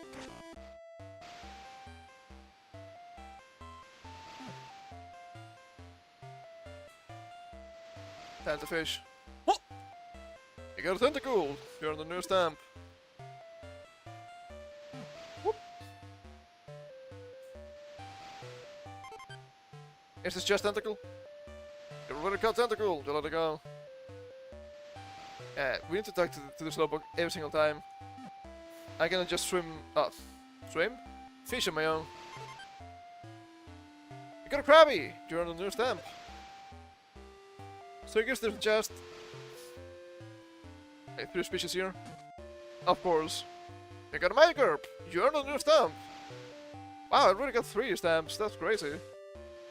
Look at this. So I guess we move now? Simplistic. Not necessarily wrong, but simplistic nonetheless. Yeah, that's Pidgey. Pidgey! That's some tall grass we're gonna get to. What a shame. Hasselton, Route 35. Is there Route 35 in Kyoto? Anyway. Oh, it's Kyoto. Huh. Hey pal, why don't you watch where you're walking, huh? Is this a moment? No, it's just you. You know it's bad for old men like us to get spooked like that. Oh, it's actually old man, sure. You're looking at me, I have to talk or something. That it was a woman. Hi. One fisherman to another. You're not gonna catch much here.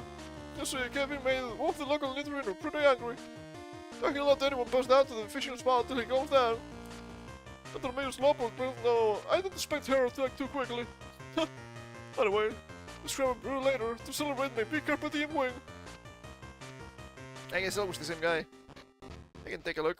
Yeah, it's that guy. It's the Fallen Rocks injured Nidorino. He won't let you get any closer to examining. Maybe you can find a way to help heal him. That'd be useful. Also, I guess there's no rocks, but it kinda looks like Blissey too. In a strange, yet jank way. Can't jump the ledges, too old. Friend to the town's guardian. Interesting. Starlight! Looks like Roll is on guard duty while their trainers at work. Tangler! What about you? Want them to go touch grass? So I'm playing tag with Tangler. Oh, that makes sense. As a little community garden and park, dedicated to Naria, Richard, and Roxanne. What about here? So my daughter said is outside for a little while. I can finally get caught up on all my TV shows. Puzzle Bubble 64, kids has good taste. Whoa! Look at this bed, that's pretty cool. That's kinda nice. What about here? What is this? Ascendon General Store. Sorry, we're closed today for Carpe Diem. Only hanging around for the air conditioning. Understandable. Yeah, so the sprites are from the Pokemon games for sure. A variety of a snack for people and Pokemon. You know, this fridge like the back of your own hand. You know, this fridge like the back of... Oh! I guess I'm an alcoholic. That makes sense. Eat! Eat. It's always extra busy in here on Carpe Diem. People message from all over the region to fish. Farfetch can barely keep up in the kitchen. To the pot. Every Carpe Diem, I make sure to stop by this cafe to refuel. The snacks here are so good they have to get seconds or even thirds. Here, why didn't you take this? It'll be more use to you anyway. You got More Than Wild Aquatic Pokemon R, Chapter 2. You can read it by visiting your bookshelf at home. I've been thinking, you should try and make Italian fortune cookies. You can say, can't ever go wrong with some spaghetti. What is the remote? Okay, I'm still working on that one. It's $1 million idea. Hey, somebody touch my spaghetti. It could be worse. Ah, these are trees from the Helix Forest. That's nice. Is there a way out here? To the south? Hey, what about you? I'm sure you remember when there used to be plenty of Squirtle here. But then they became a popular pig for novice trainers. I need a special lure tipping how to catch one. Oh. Shameful. Truly shameful. There's nothing here. It looks like a pond. I thought it would be like a river, but I guess not.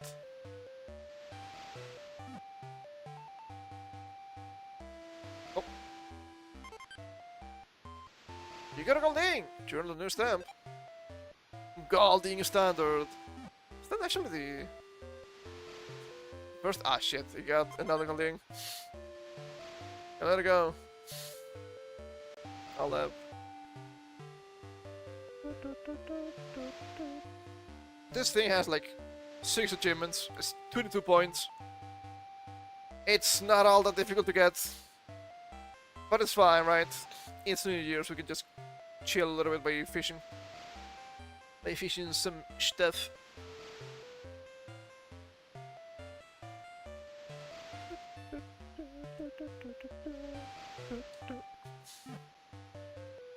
There we go.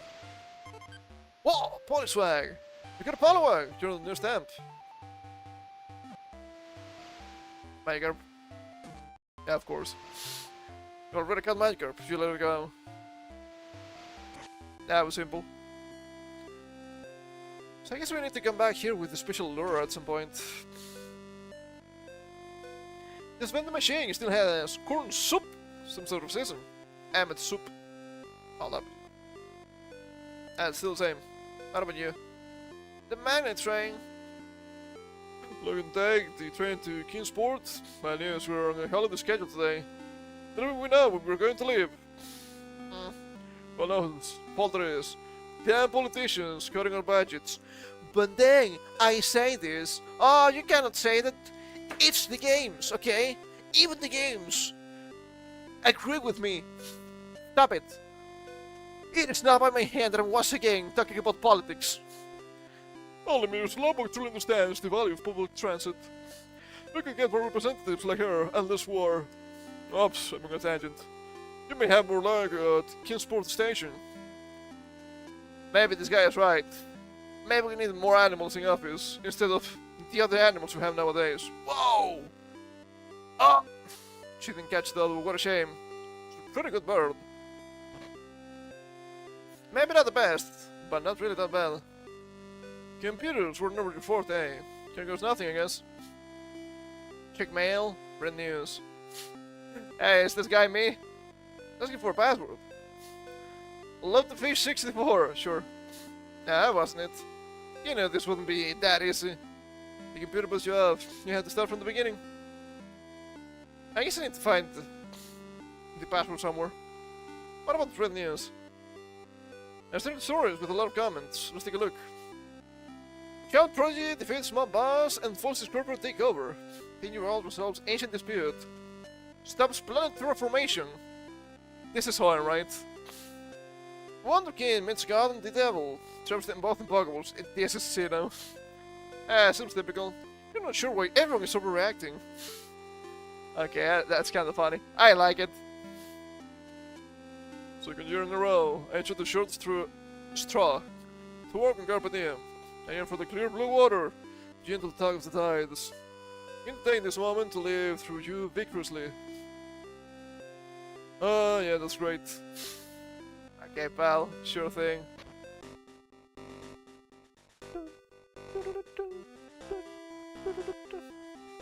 Route 36, Hasseltown to Kingsport. Venomoth versus Vileplume. Are these guys supposed to be, what's his name? Bex? What's not his name? The, playable character in Telefang. I mean, in Digimon, Pokemon Diamond and Jade. Good game. You ever think about how pushing types is to be the most common? Why not make them normal then? But then, what would normal be? They couldn't call it boring type. That'd be too mean, I think. To be fair, normal type should be beast type. Because they're just animals. Look at them, they're just normal animals. It should be beast type. Maybe it should be strong against something. Being strong against psychic may be a little bit powerful. But I guess it wouldn't explain why fighting is strong against it. Well, it could come from karate masters beating tigers and whatnot. I think that makes sense. To some extent, it can be explained. I guess Beast type could be strong against Bug. But then Bug should also be strong against fairies. Make sure not to get too close to the arena. Sitting on strong spore could knock you out.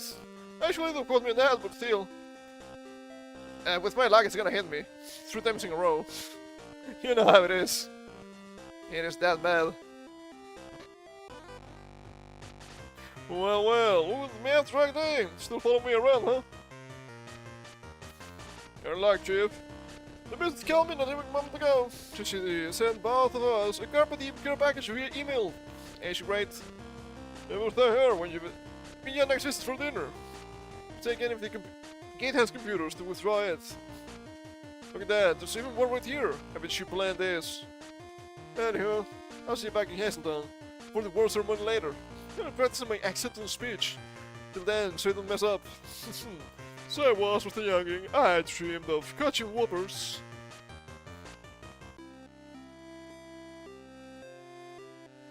Okay, check mail.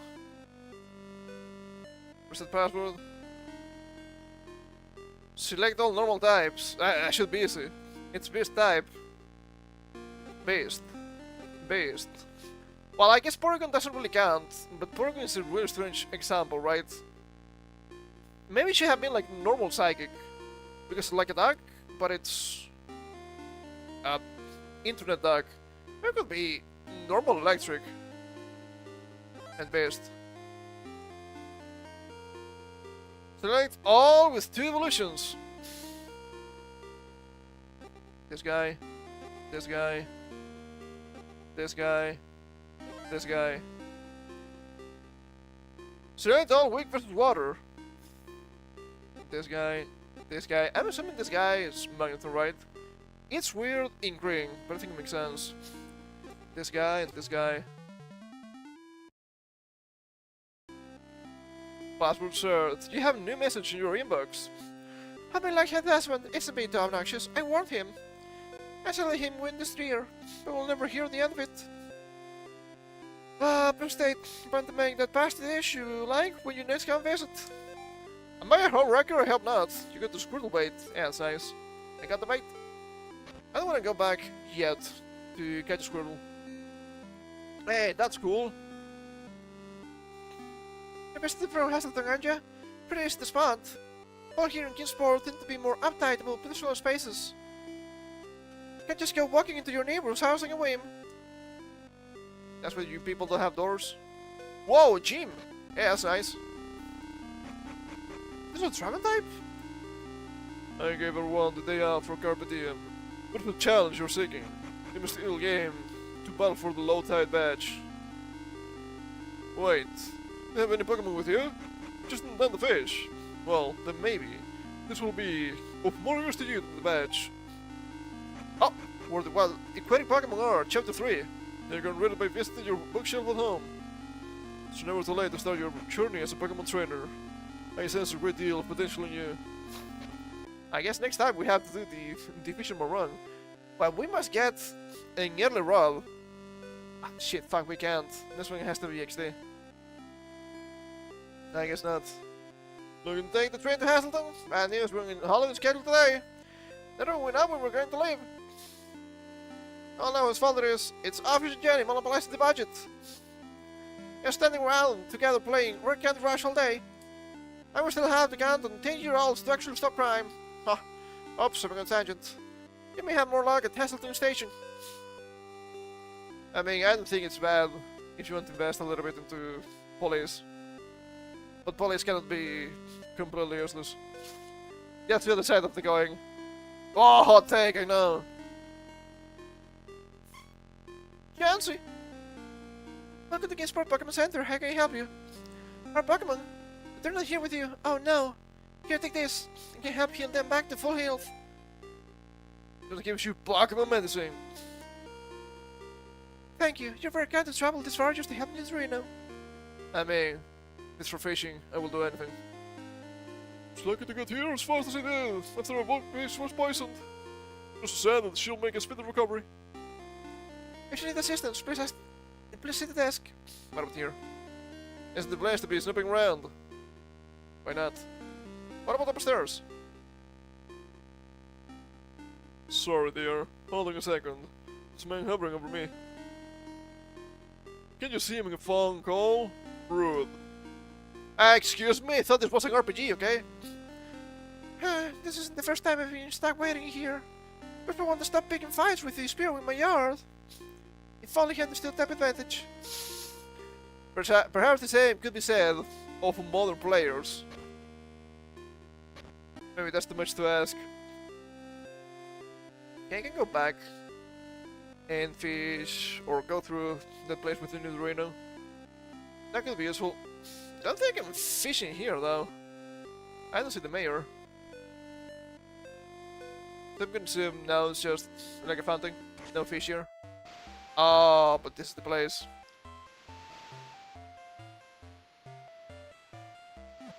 And let's see. What do we get? Oh! You got a seal! You earned a new stamp. That's nice.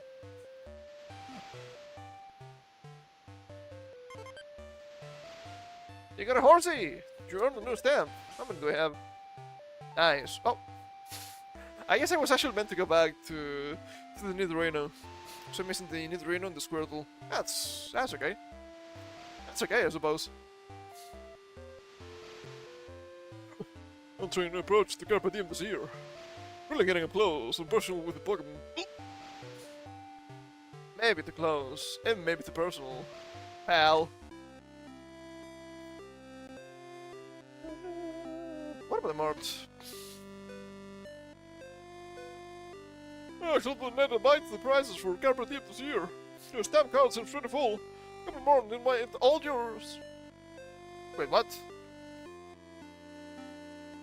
And it might all yours. Might be all yours, right? I guess this guy might be as well. Which is okay. But come on, you can have a little bit of proofreading. It's not a big deal. Not a big deal, yeah. Playboy. And there's a missable achievement. I don't know if I can get it first try here. Kind of shameful. Get your stamp collection without obtaining defense efficient lure. Taking every piece of fishing gear. Defense efficient lure, swivel bait, and chatterbugs. I think I know how to get the defense efficient lure, so we'll see. We'll see what happens with that. I mean, this is short enough that I can have a couple of rounds on my own, if need be. What do you people want from me?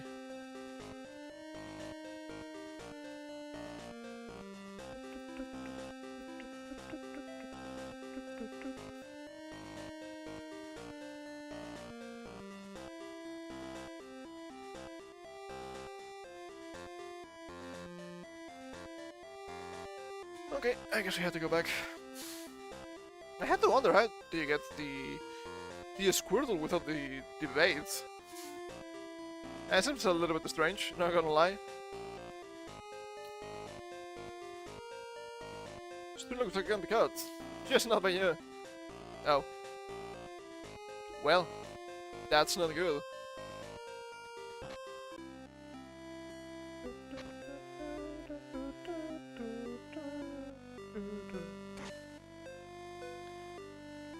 So I guess I'm back here.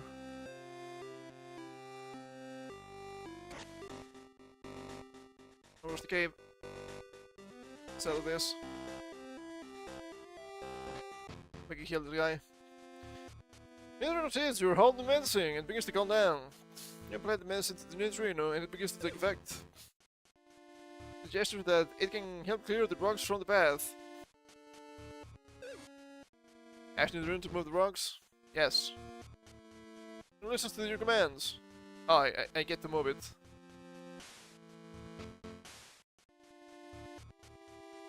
Interesting. Did I fuck this up? No, I didn't. Also, this guy has a strength already? That's pretty good. Hell yeah. It didn't clear the way! Ah, hell yeah. Smoking tongue. He's been safely returned home. That's nice. That's very nice.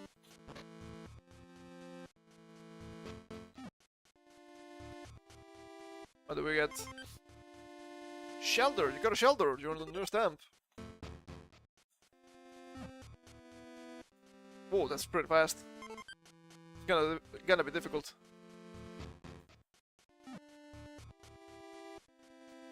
I was way too fast on my part. Shameful. Shameful display. Ah! A little bit slow. Damn it. Ah! Way too fast. It's not on purpose, I promise.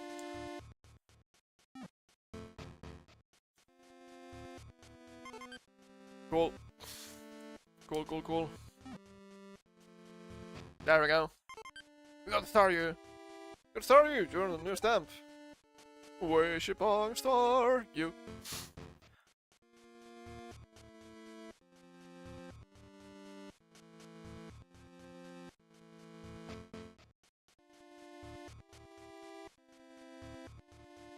Actually, Pokemon feature in the third chapter of the What Aquatic Pokemon are. I guess it's after I get it, because I didn't get the one for Seal, but I have the stamp. So that's kinda funny. That's kinda funny. Did we break the game? We might have. Not on purpose. Not on purpose. But it happens sometimes. Ah shit, fuck. Okay, alright.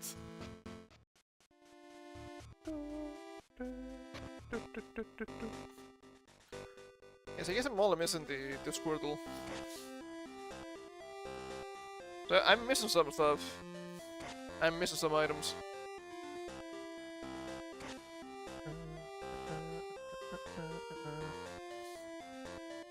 I didn't get the final book. I didn't get the final lore. Okay, yeah, we saw that. Sure.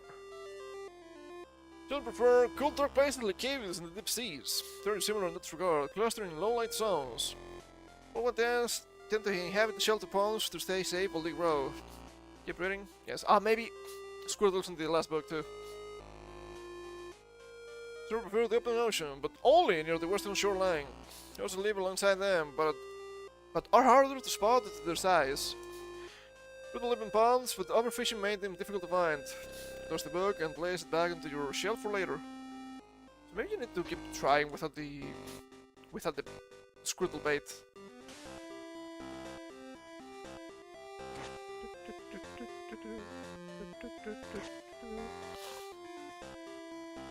Okay, how do I get the fancy lore?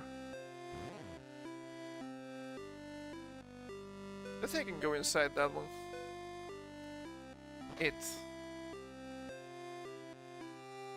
Mind you, people have something for me? I don't think so. I've been here already.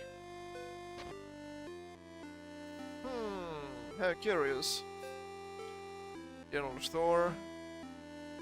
They wouldn't have anything for me. Okay, I don't think they're gonna have any hitting items here. Doesn't seem to be that kind of game, if I'm being honest. It should be the pond. It is.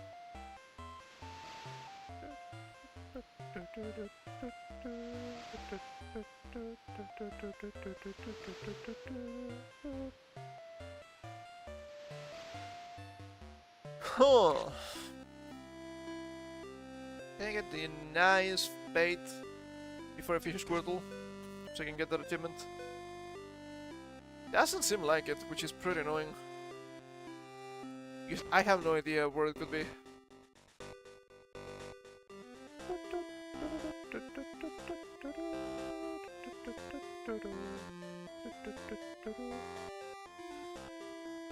Additional places to go here.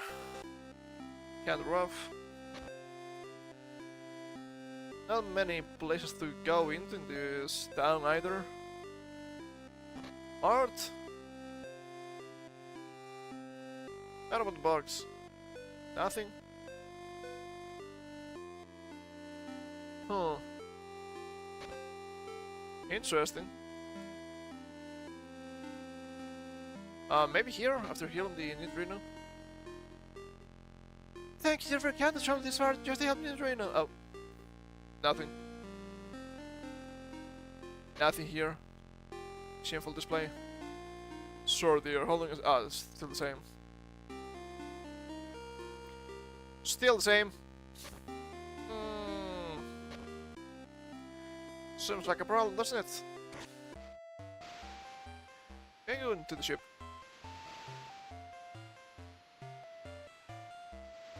I guess not. Ah, it's this fucking guy again. I guess not.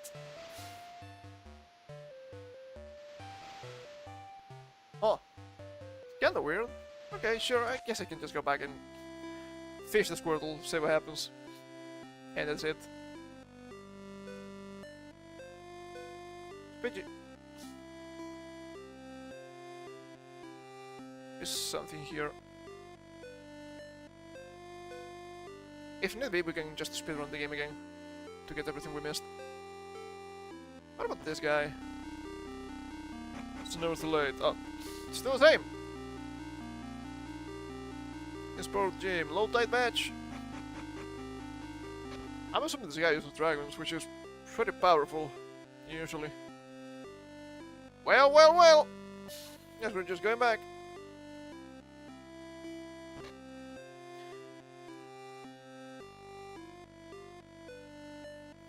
And you have conquered capture, you feel like a tech whiz.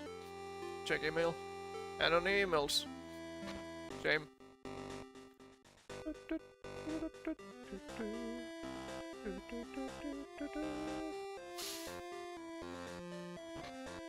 Sounds good to me! Sounds good to me. It's like I'm missing something important in the game. There's a way for me to go here. Hey, it just moves.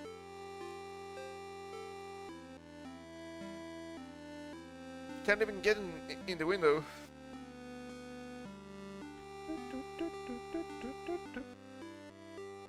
So this girl's kinda blue. By the way. I don't think that's safe. Is the Squirtle bait? No. That's glitching again. I guess I can just use the bait. Yes. And still glitching. Didn't consume, did it? No, it did not. Yo, Squirtle! You're on the new stamp. Squirtle in debate. Seal the deal. You completed your Cap's team stamp card. Hopefully you were the first one. Better get back to Hazelton. Back in my generation. What? It teleported me back. That's crazy.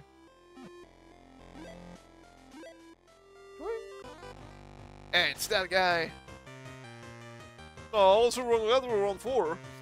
I still have one step. Wait. Oh no. No, no, no, no, it can't be true. You could have got up so quickly. Could you? Yep, that is a full Copper Demon stamp card. I refuse to believe it. You must have cheated. But I worked so hard this year. I haven't woke up on time for once.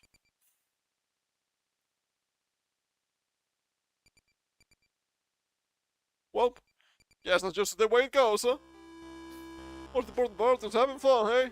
I can't wait for next year. It's just my rival, I know will be another exciting challenge. Let's go celebrate. If I recall correctly, winner by is the Bruce. What an ass. What an ass!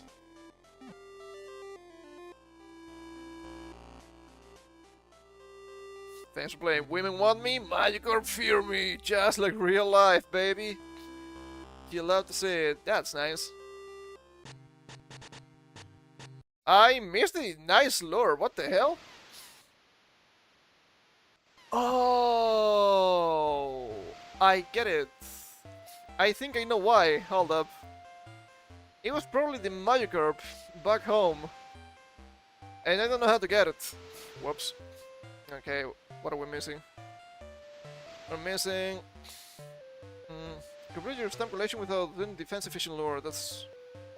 Oh, the fancy, not the Squirtle. That's good. So we need to obtain every piece of fishing gear. That seems easy enough. I should be able to do that. I probably need all the books first. For that. That would make sense to me. Okay, it's speedrun time, baby. I'm excited! Let's do the thing. Need to grab me one of this.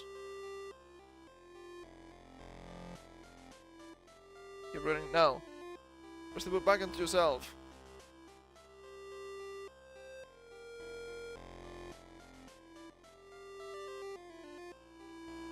Okay, this might be a bit of a problem. Okay, we can just skip everything. This is speedrun mode now. Silence. Silence!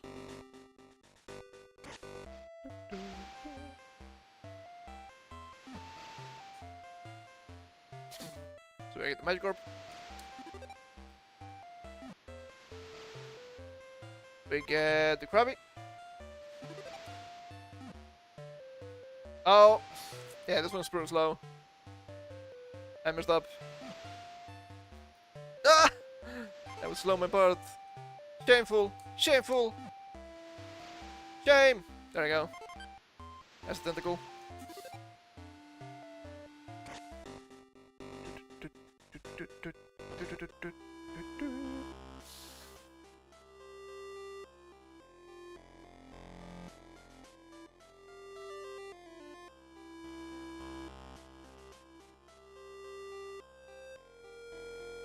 Pretty sure that's the thing I need.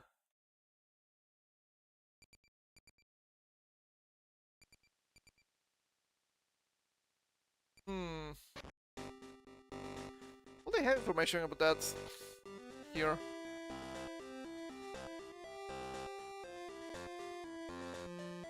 Seems a little bit silly.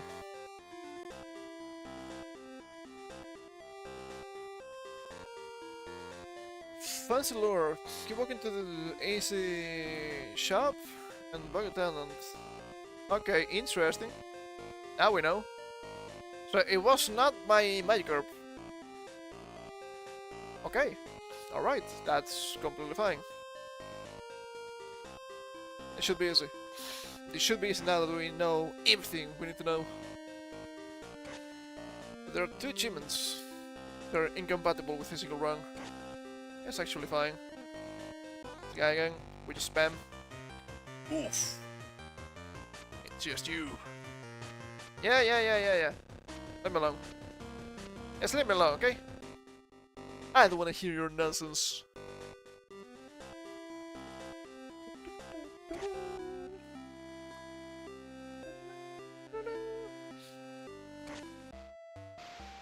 Okay, I need to make sure I get all of the books. That's also gonna be important. Dink. Golding. And that's Poliwag, yeah. We got the swag, baby. We got the swag. It was not the woman. Was it here? No. The fast efficient lure. That's nice. I should give you a bit more control while you're fishing. Now please, make like TM44 and the rest. Sure. It was not that difficult, was it? That's fine. Okay, attacked everybody. Okay, that's chapter 2. The other one was the gym leader. It's not a big deal. Okay, we cannot talk to the Farfetch'd. Shameful display. Shameful display of communication. That's for sure. Check with the Doduo. She got it! She got it! Our festival live!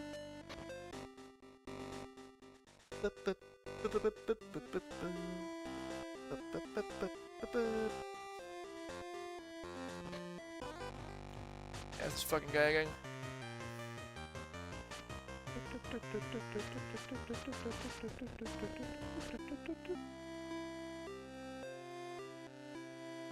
Check mail.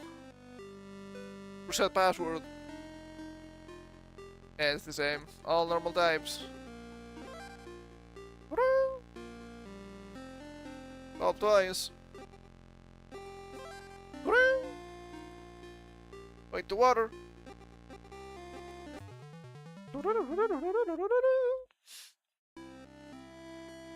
Hell yeah. Squirt the lure. Squirt bait. Okay, now we talk to this guy. And this should be everything. Huh. You have Pokemon with you. Dab advantage, baby. And that's everything, right? And there we go. 39 minutes! 52 seconds. Well, I guess I took my sweet time completing it, huh? Well, up to a good start for the year. Game already mastered. That's nice. I thought it was difficult, but I want to have the maker badge, okay? It's really nice. I'm still waiting for them to give me the 2 achievements I'm missing for Legacy of Luca 2. It will happen. It will happen. It would probably be easier for me to replay the game at this point, but I don't want to, okay? You cannot blame me for that. I just don't wanna. And this was 22 points. That's nice. That's really nice, isn't it? Well.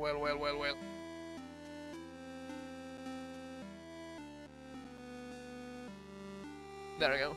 I can just close this. Wither the thing.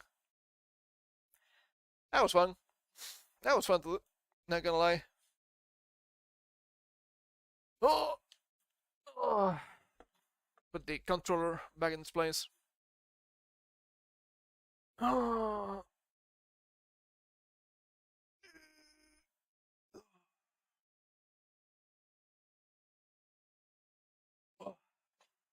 God damn. Back is killing me, dude. Holy moly.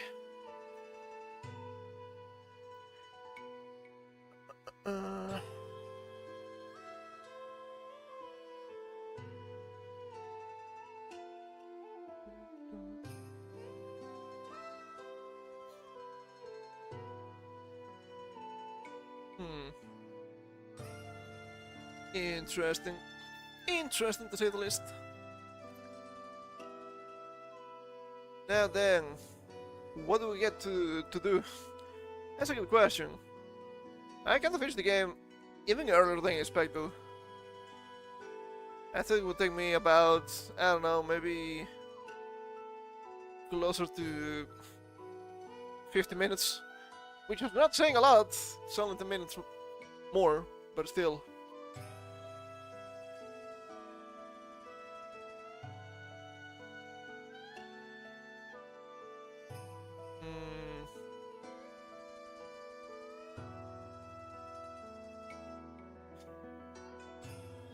I mean, I guess we could mention a little bit of this really strange and not particularly good happenings with New Year's. Apparently, they burned down a church in, where was it? The Netherlands? Yeah. Surely. That was just an accident. Surely shit like that is just a fucking accident, I bet. No, it isn't. No, it isn't. I was seeing a lot of people bitching about, oh, you cannot say Merry Christmas. It's some sort of Islamophobia. And I'm like, nobody's saying that you have to celebrate Christmas. People are saying that we celebrate Christmas here. It's not even close to the same. You deranged lunatic. But then again, modern society, right? Of course they're deranged lunatics anyway. Kinda pisses me the fuck off. Happy New Year! Happy New Year to you too! We just finished fishing. We're playing a little bit of Carpe Diem, a homebrew game based on fishing counters for Pokemon. It was kinda nice. Only 40 minutes. But it was pretty nice. And I guess we could look for more lucky rituals. Maybe send to luck mugs and get literally all of the luck we can get for the new year. Maybe that's how we defeat the Dark Lords after all. I wouldn't know. I wouldn't really know. I mean, we've seen some stuff, but we can take a look at that. It's fine if we finish a little bit earlier today, I guess. I actually started a bit earlier too. So let me check my stuff here. Can we get more luck? That should be okay. Jesus Christ. My nose is so runny. I'm not sick. I'm just sick of the humidity. Are we sure summer is bad? It's still a little humid in summer. And it's also really hot, which is not good. Hold up. Let's see. Here's... right. It should be rituals, right? For good luck. That should be a good idea. 35 lucky New Year's Eve traditions from around the world. But it's not Eve anymore. I think we're gonna see some rebates. Ah, nice. I saw this article and I was like, you know what? I don't think this makes any sense. When the first two are watching the big drop in New York and playing a movie marathon. How is that gonna be lucky? Hello? That doesn't make any sense to me. Give more gifts. Bunch of lies. I guess you're lucky if you get to do those, huh? Not quite the same. Not quite the same. Yes, say today. Isn't this a joke site? I'm not sure. I know there's a joke site similar to that one. Let's see. We're gonna see some rebates. Like the crepes. Wait. This seems insane and deranged. I think this is gonna be more funny than actual good luck. And you know what? Kinda like it. Kinda like it. Also for the from this season. So let's bring that up. I close something, it's fine. We're not achievement hunting anymore. So let us see. Let us see also they have a video here with autoplay, which I don't like. Never liked the autoplay. Can move this a little bit to the side so we can properly read. So here we have another article. Want a lucky 2026? See these New Year's Eve traditions and superstitions. What do black eyed peas, grapes, and underwear have in common? They can help you bring your New Year's resolutions to life. You will see why I'm actually bringing this up. Because I saw something that had nothing to do with something we read before, which is kinda funny. New Year's Eve is all about partying and spending quality time with your loved ones. But when the clock strikes 12, some will start shoveling grapes into their mouths while sitting under a table, while others will make sure to wear the right color underwear to make sure their New Year's resolutions come true. What do you mean? Grapes under a table? Nobody mentioned anything about under a table before. Is this new? Sounds deranged. I love it. I want to start 2026 in the right foot. Whether someone wants to travel more or find the love of their life. That'd be nice.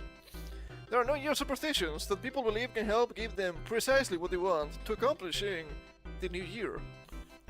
Also plenty of food you can get that you can eat to bring good fortune too.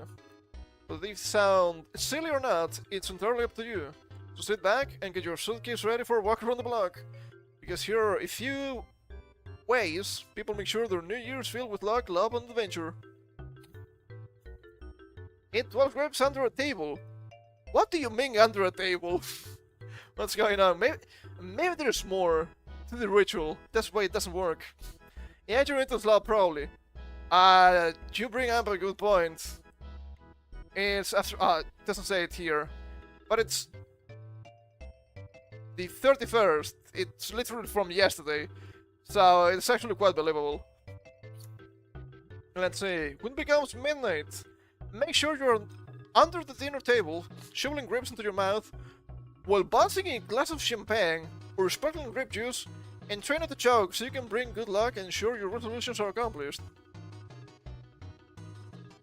Okay, this seems like achievement hunting again. Hold up. The table is uncertain for some, but according to the parade, some believe adding a table to the equation could help a person find the love of their life. They're just saying stuff now. Even 12 grapes at midnight ring in the New Year is a Spanish tradition that dates back hundreds of years, according to Vogue. It's practiced across the Caribbean, South America, and other Hispanic and Latin countries. You don't really see this with an E, usually. Oh, of course, it's progressive speak. It's meant to be a Latine. No. Latin countries. Each grape represents 12 resolutions or wishes for the new year. Whether it be to lose weight, find love, or find a new job. Eating the grapes at midnight will help people accomplish that, or so they say. What about this? What about parade? What do they mean by this?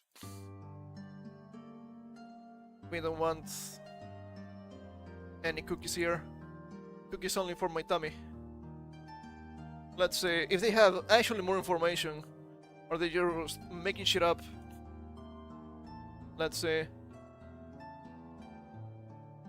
Why do some people eat 12 grapes under a table on New Year's Eve? December 30th, 2025. This could also be AI slapper. That's fucking funny. Let's see. Do we look for table like this? Table? Table? Table? I don't see it here. Ah, it was on the side. Okay.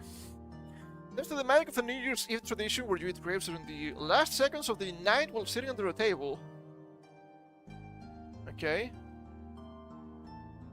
If you partake in the 12 grapes under the table for New Year's ritual and follow the rules that go along with it precisely, it's in those moments when the universe is supposed to start guiding you toward the person you were always meant to find. Huh? How does the universe understand what a table is, huh? How do they know what a grape is? Table of contents. Table, table, more table, more table. Eating 12 grapes under the table. While it may sound odd, each grape represents a month of the year, and the meaning behind eating them is quite romantic. As many say, if you wish for love on each one, come true in the new year. Okay. What happened? Is this AI? Is it? I feel like I'm reading the same sentences constantly. I'm gonna assume this is AI. So I guess we need more investigation here. Timing is key. 12 wishes.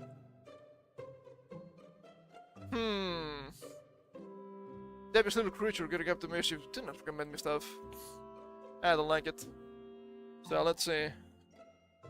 12 grapes under a table.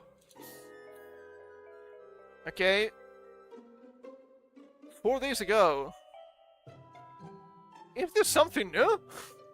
Okay, what about Wikipedia? Wikipedia wouldn't lie to me. Right? It's 12 grapes. It's here, it makes sense. Let's see. Did they mention anything about a table? No, they don't! It doesn't say. Is some old white woman is a drug hallucination? I guess. I suppose. Okay, we have the Wikipedia link, which, despite Wikipedia not being the best, I don't think they would change some sort of tradition from Spain, but I guess you never know. Okay. Okay. Grapes of luck, sure. Maybe just AI hallucination, which also happens a lot. Okay. It's well believed that eating all 12 grapes before the final chime brings good luck, health, love, and prosperity. Mr. Grape, legend warns, and the year ahead might not go smoothly. How about the 12 grapes, but under a table? What? I don't know! Okay, this is from the Economic Times. From today. Did they mention the table here? Is this New Age stuff? Okay, table.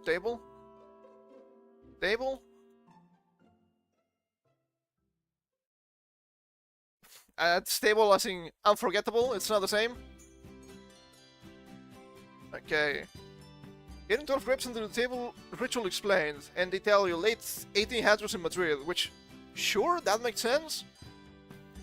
Getting 1 grape with each of the 12 chimes. Sure. Where does the table come from?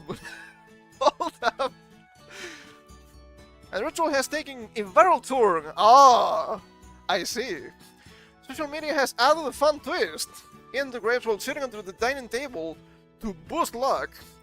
Each grape still symbolizes a month of the year, but participants now whisper their wishes as they eat, hoping that their secrecy will amplify their intentions for the year ahead.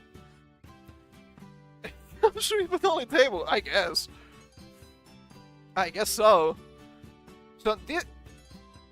Okay, they have a tweet here. Praying that eating 12 grapes under the table will work this year. So... It's social media BS. Okay, alright. Okay, alright. I need to bring this up. Just so I'm able to look at the... not this one. Hold up. Okay. There we go. So I can take a look at the tweet. And we can actually make a proper assessment. Let's see. I disagree with this. I disagree with this. Okay, did I make a mistake? No, I didn't. There we go. Ad blocker detected! Ad blocker detected. Fuck me. This didn't happen before.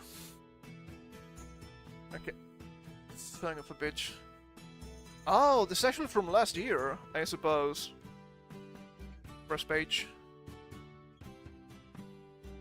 Or... It's the tweet. Is this the tweet? No, it's not. God fucking damn it. Ah, I hate blockers. There we go. That should be good. Let me check something here real fast. Something we need to turn off. Or turn on, I should say. Okay. Alright, so I'm assuming everything comes from this. Is this actually viral? It's just 1,000 likes. It's not a lot. Might as well bring up the other thing. Hold up. The Wikipedia link. I mean, they don't mention the table anyway. So I don't think it's important, but still. Okay, so we bring this up now. So probably there's this tweet here from last year. From the Philippine Star. Manifesting with Kath. Actress Catherine Bernardo was cutting and carrying grapes under the table as part of their New Year tradition to welcome 2025. Her mother, Min Bernardo, shared the moment in her Instagram post on Wednesday. Shouldn't you have just 12 separate and like a bowl or something? I think that makes more sense. In a social media trend, netizens believe that eating 12 grapes under a table on New Year's Eve will bring good luck, love, and good fortune. So they're just making shit up now. Well, that's how you make traditions, just make shit up. Okay, alright. Alright, okay, whatever you say. We have the Wikipedia here, which of course will give you a little bit more of the origin. A special edition that consists of eating a grape with which one of the 12 clock bell strikes on midnight of December 31st to welcome the new year. Each grape with clock bell strike represents each of the coming 12 months. Dishing this back from at least 1895, but it was greatly popularized in 1909. Interesting.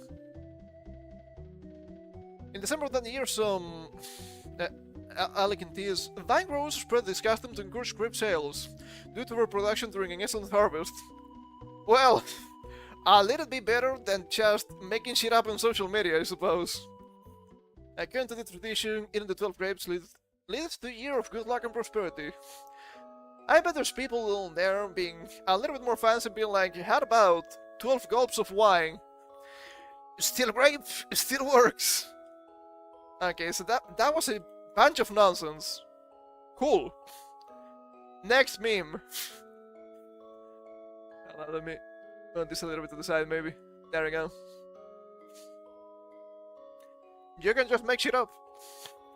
As the internet nowadays. Walk around the block with an empty suitcase. We saw this before. It was Colombia, I believe.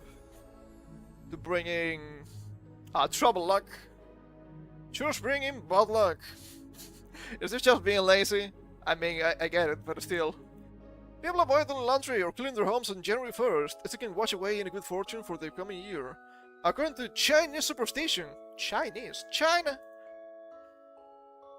But to be fair, China has a different New Year. So, does it count? I don't think so. Now there's some beliefs that doing laundry and cleaning will wash away a loved one. Meaning someone you love could die in the new year, reported CBS News. But I thought people in China were hard at work. Maybe they lied to me. According to superstition, you'll be sweeping away good luck, along with dirt and dust mites. So avoid cleaning until January 2nd. This is not only from China. I can tell you as much.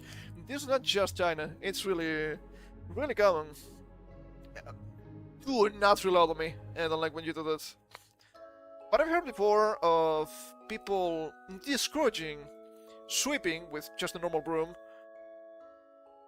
when it's dark, because you're sweeping the good things. I don't know if that makes any sense, but then again, there are many religions and different rituals in general that use brooms for cleaning in a not metaphorical sense, but let's say metaphysical, supernatural sense. So they might be onto something to some extent, if you were to believe those religions. You may think it's a little silly to avoid cleaning and putting away Christmas lights. There's no harm in taking the day off. It's a holiday after all, and you'll be inviting potential good luck into the new year.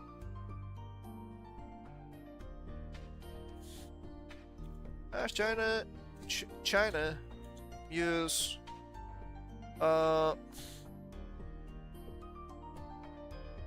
is it Roman calendar?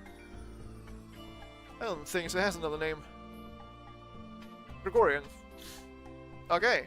Yes, China officially uses the Gregorian calendar, the Roman or Western calendar, for all official business and daily life purposes to align with the rest of the world.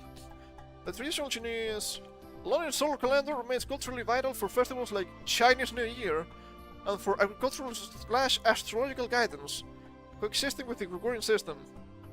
Also feels a little bit like BS. It's happening a lot, I don't like it. Now, they also have Republic of China calendar. Oh, I bet it's gonna be good. Okay, speaking of, when's Lunar New Year 2026? February 18th, 17th, I know my numbers, I promise. Interesting. That's a Thursday. That's a Thursday, within the stream on Thursdays. Oh, well. I was not going to celebrate or anything like that, but we could have like a short segment about it. I think it's interesting. Yeah. Collapsing here. This seems a little bit like BS. Well, I wouldn't know, I suppose. In black-eyed peas and lentils. Black-eyed peas like in the music group? It seems like a bad idea. I don't think a lot of places actually allow cannibalism. And then more run foods for your day with these little guys. Run foods resemble coins and money. Linda Pelaccia, who hosted the culinary radio show It Tastes the Best, probably told USA Today. Eat the symbolic foods for financial prosperous new year. I most read that as preposterous. I guess that also makes sense. On the contrary, don't eat the run foods and you could have a year of bad luck. If you eat peas with greens and cornbread, it's even more auspicious. With what with cream being the color of money and cornbread evoking gold. I mean, sure, but there are a lot of cream foods anyway, and money being green is only a new thing. So, before I forget, let me make another something here. Now, stop it.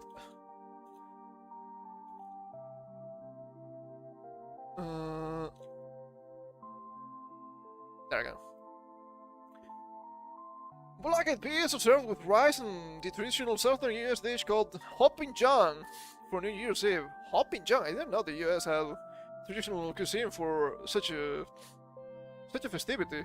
I guess that makes sense. Or the peas can be part of a soup. In Italy, lentils are mixed with pork for a lucky dish. I noticed the tradition. It's really funny. I saw a couple of tweets about this past week. There's a tradition in the US of eating Chinese during Christmas Eve, and some people were pontificating, oh, maybe this is tradition because Chinese people don't really hold the same holidays as Westerners, so they're still working during the holiday. So this is pretty much the only place you can still order food from. That's kinda funny. Pragmatic holidays, I love it. I don't know if that's the case or not, but I think that makes a lot of sense. I'm actually fine with that. But you should not eat on New Year's. Oh, hold up.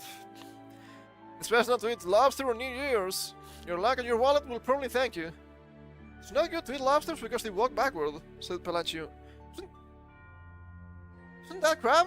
Nah, crab is to the sides. A backwards movement could bring you bad luck and set you back on your goals and resolutions. Look, let's be real. If you can afford lobster, especially on New Year, I don't think you need to worry about that. I think it's probably fine. Not a big fan of seafood in general though, so I don't actually mind. Use the color of your underwear to manifest love. Kinda read a little bit about this, but they're mentioning InStyle, Victoria's Secret, Target. Not very woke of you. The color of the underwear you wear on New Year's can bring you your heart's desires in the new year, according to InStyle. Looking to get that rise or a better paying job? Well then, you may want to wear yellow panties.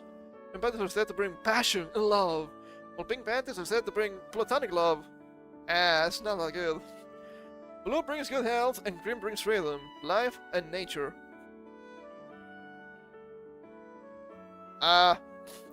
Let's place it. Blue for good luck. I mean, good health. That makes sense. At least we get something.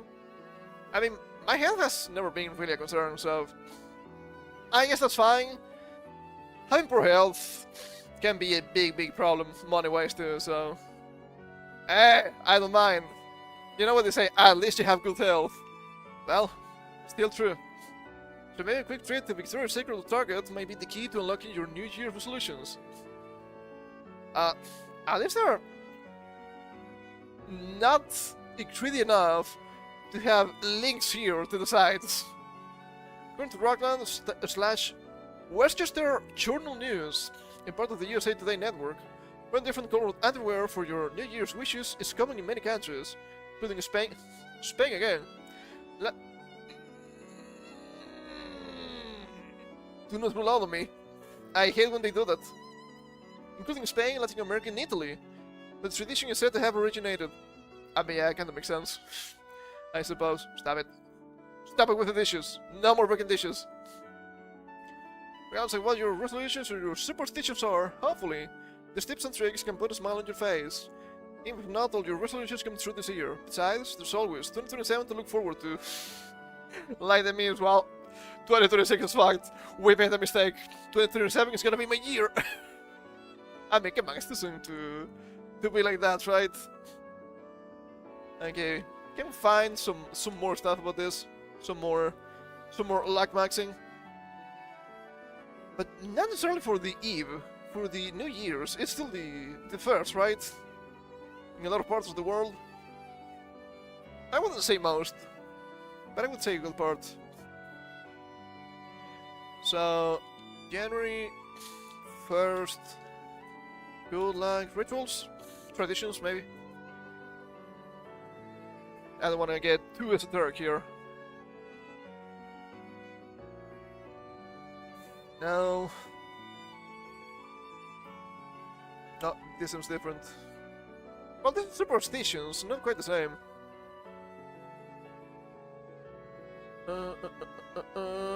Black Eyed Peas, we saw that. Oh! Team Foods tweet for good luck in the new year. From Martha Stewart. Yeah, that could be interesting. Sure.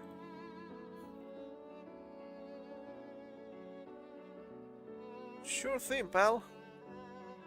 Okay, close it. Did I close it? No, I didn't. Okay. They have... Oh. Oh, yeah. Of course. And doing things backwards. All up.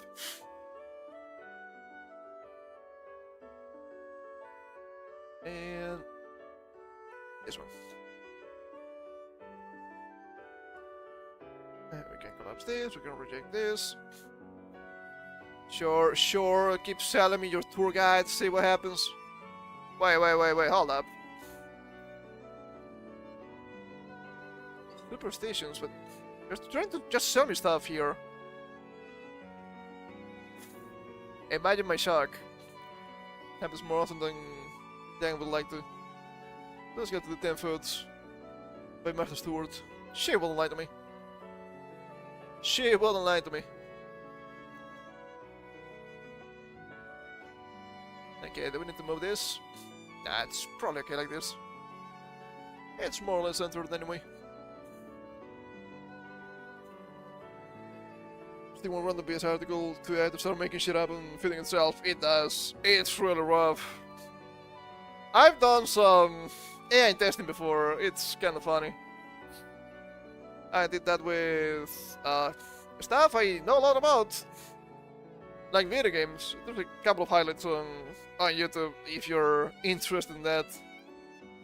And like, okay, I know a lot about these games. Let's ask Croc some simple questions. It just makes shit up. It just makes shit up in scenarios. It was really funny. With Castlevania Area of Sorrow. I know the game a lot. I played the game on a yearly basis for the past, I don't know, when did the game release? Not far back. And it was recommending me weapons to use that did not exist in the game. It is that bad. It is dire out here. Oh, but the AI is the future, guy. AI is the future. I understand. Not quite an RPG, but I like this. The Castle Down music. I understand that the AI is a powerful tool with a lot of potential, but at the same time, people that use it a lot are not the best examples of, oh yes, I just want to be like this when I use AI, and no, I don't want to. I don't want to be so brain damaged, okay? So how about Team Foods to eat for good luck in the new year? We like to eat, right? Eating is cool. Turn the new year off with a lucky note is important. And even if you don't believe in auspicious symbols, feel like you can really set it down for the new season ahead. Is this a Harry Potter reference? In fact, psychologists have proven that just believing you're lucky can positively impact human behavior and experience, and in some cases, lead to more success. I mean, I don't feel lucky when I'm actually lucky. It's hard to tell when you play gacha games. Oh boy. Getting grapes at midnight on New Year's Eve may not guarantee you hit the jackpot on your lottery ticket or even get a prime parking spot at New Year's brunch. But the sensation of feeling lucky can create a positive impact on your year ahead. The power of just 12 grapes, I guess. Better yet, all of these lucky foods are quite delicious, so if nothing else, you'll feel fortunate you enjoy them. Hopefully in good, very lucky company. May you all luck with this traditional New Year's food from around the world. Let us say grape. I mean, we saw about the grapes like 15 times already. It's fine. Okay, I didn't see this. This is funny. In Portugal, raisins are used for the same custom. I don't know, man. I'd rather have the normal grape. Not a big fan of raisins. Bread and butter. Eh, this is the bread and butter. Literally. If eating simple, satisfying foods to ring in the new year is your bread and butter, well, you're in luck. An old Irish custom of eating buttered bread on New Year's Day is still popular today, and in Ireland. January 1st is referred to as the day of the buttered bread. The bread symbolizes sustenance, while butter is a luxury. I mean, it was probably a big luxury back in the day, not so much nowadays. And kicking off your year with the essentials plus a little extra. Plus a little extra something rings in the coming months on a high note. It's like a small fly flying around, that's really annoying. Cabbage. That looks really ugly. Ugh. It's probably okay, but it looks really ugly. A staple of Eastern European cuisine. Many people eat green cabbage on New Year's because the color symbolizes wealth and prosperity. This cabbage is typically cheap. I mean, yeah, that's always good. Helping you to save a bit of money for the new year. If stuffed cabbage isn't your thing, consider a side of coleslaw, becoming sauerkraut, or Japanese cabbage salad. Hey, we're going back to Japan with this one. Cabbage. Collard greens. The American style sponsored cabbage. Collard greens are a popular New Year's food. And yes, their color also symbolizes money. Once again, cream being money is really new. Try making stewed collard greens with garlic, stewed collard greens with beans, or minestrone with collards. Okay, hold up. I think people say that as minestrone, but I think that's wrong, right? Isn't this Italian? Therefore, shouldn't it be minestrone? Am I wrong? I don't think so.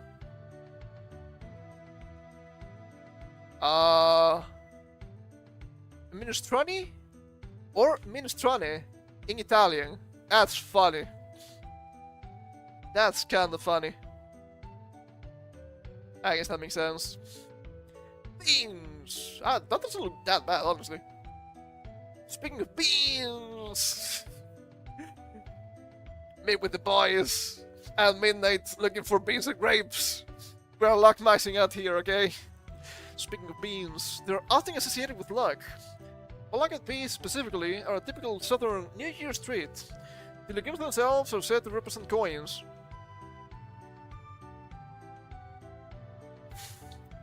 What? Have I seen these things before? Not the musical band. Fucking idiot. The food! They don't look like coins to me. They look like beans. I wouldn't know. Not texting enough, I suppose. Here's them with greens and well, your wallet is heavy. Several them in Hoppin' John. Hey, Hoppin' John again. It is created by enslaved Africans in the southern United States. It combines black-eyed peas with rice and pork. Often smoked ham hock. Yes, I almost misread that too. A cheap cut that brings a lot of flavor. 3 months recipe for black-eyed peas to usher in the new year. Sure. Pork. Just pork. Lucky food seem to all go together, in America at least. Beans and greens! Beans and greens! So funny to say. Often paired with pork, a lucky New Year's food. Thanks to the pig's reputation for being plump and well off. Oh, plump. Mwah. That's also a really funny word to say, plump. Well, it was better off before becoming pork, but the symbolism is clear. Add to that pig's root forwards the look for food. There's chicken scratched backwards, and you can see why pork is the meat of choice for many in New Year's celebration. Whether you roast it or braise it, be sure to add pork to your menu. Well, I mean, to be fair, we're talking about history here. It's December, so it's cold, so you want to eat meat, which is normal.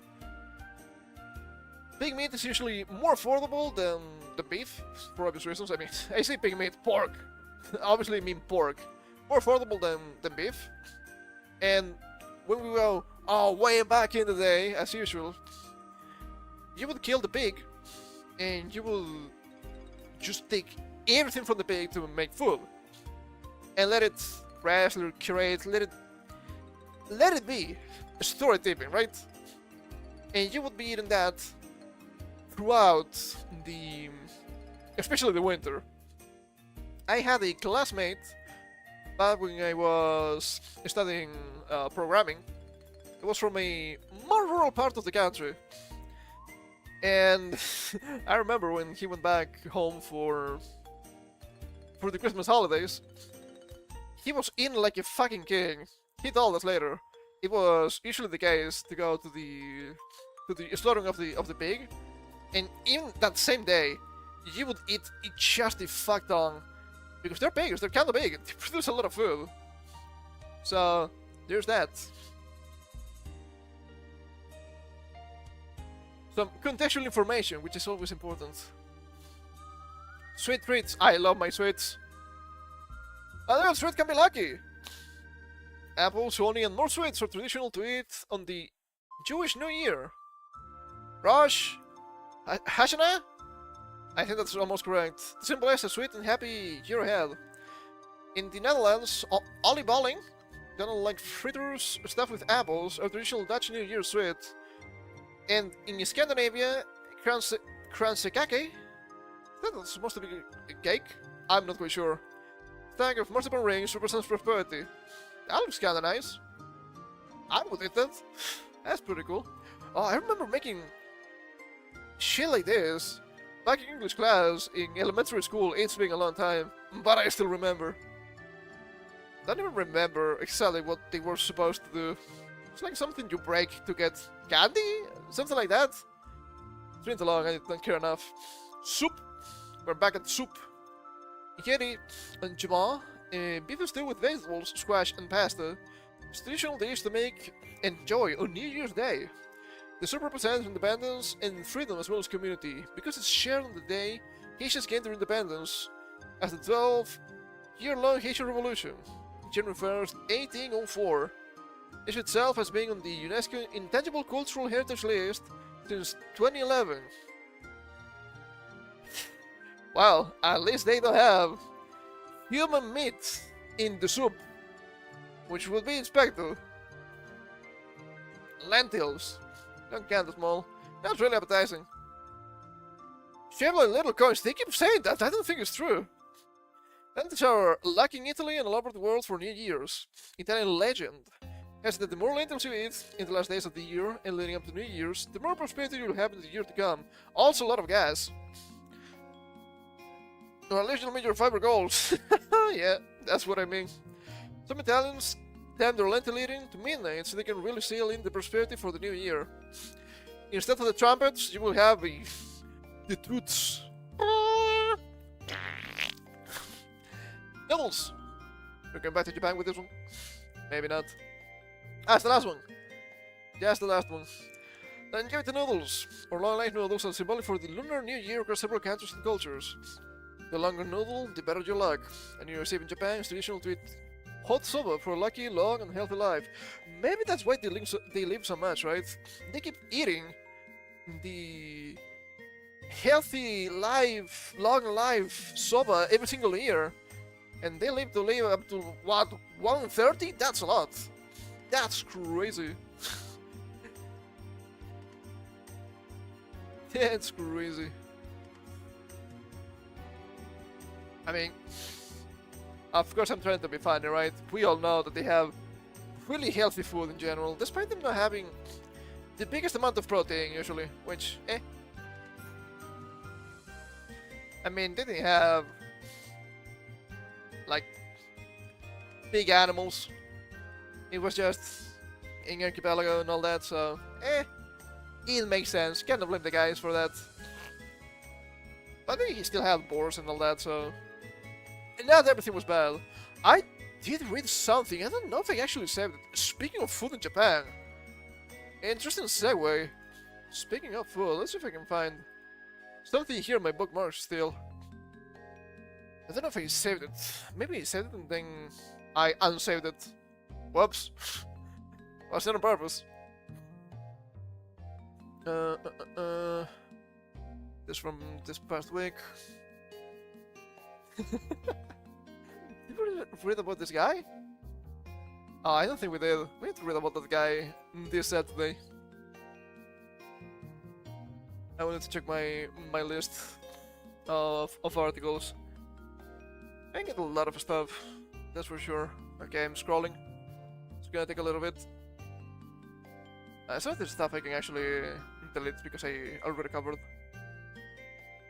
which is okay.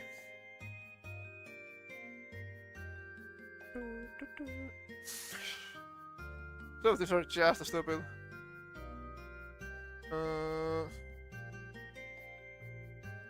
Yeah, I also read that one. Can save that to steal. Oh, I don't think I covered that one. That doesn't look good. That's done. That's done. That's done. That's not done, but I don't care. Didn't cover this, but I don't care anymore. It's fine if I save that. That's slander that I covered. Can I cover that one too? I did not cover this, but it's probably really funny. Game of the Year winner history.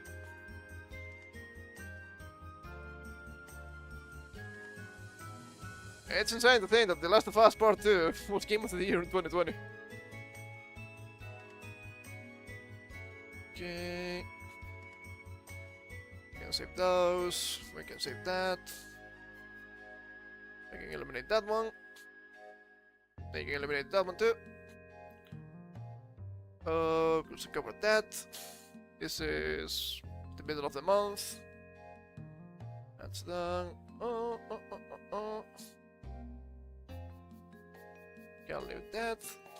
Can take down that one.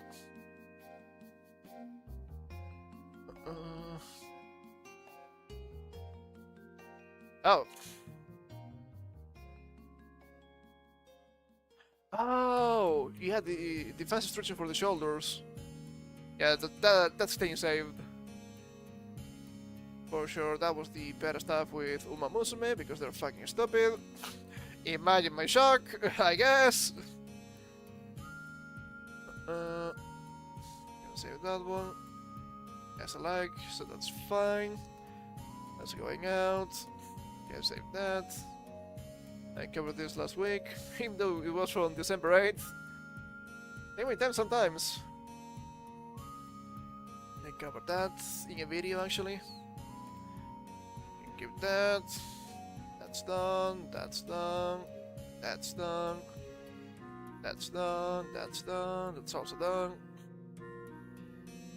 I don't know if that's done or not. That is done.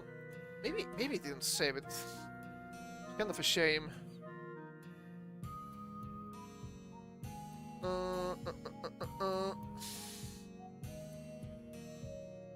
So maybe I would need to ask Brock about this.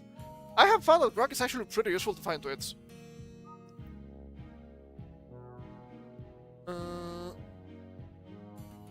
Did that. We did that. We also did that one. We also did that one. It was hilarious. Brock, is this real? Sometimes. It also jokes a lot. I try to find specific videos for, like, contextual clips for highlights. Sometimes it chokes a lot. And it's like, okay, use this video. And you look at the URL, it's like, sure, it's the usual youtube.com/watch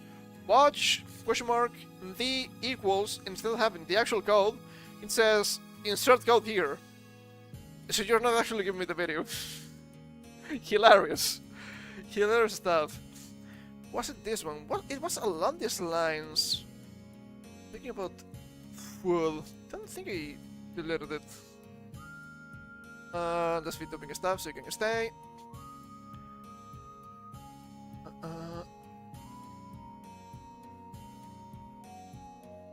Did I read that?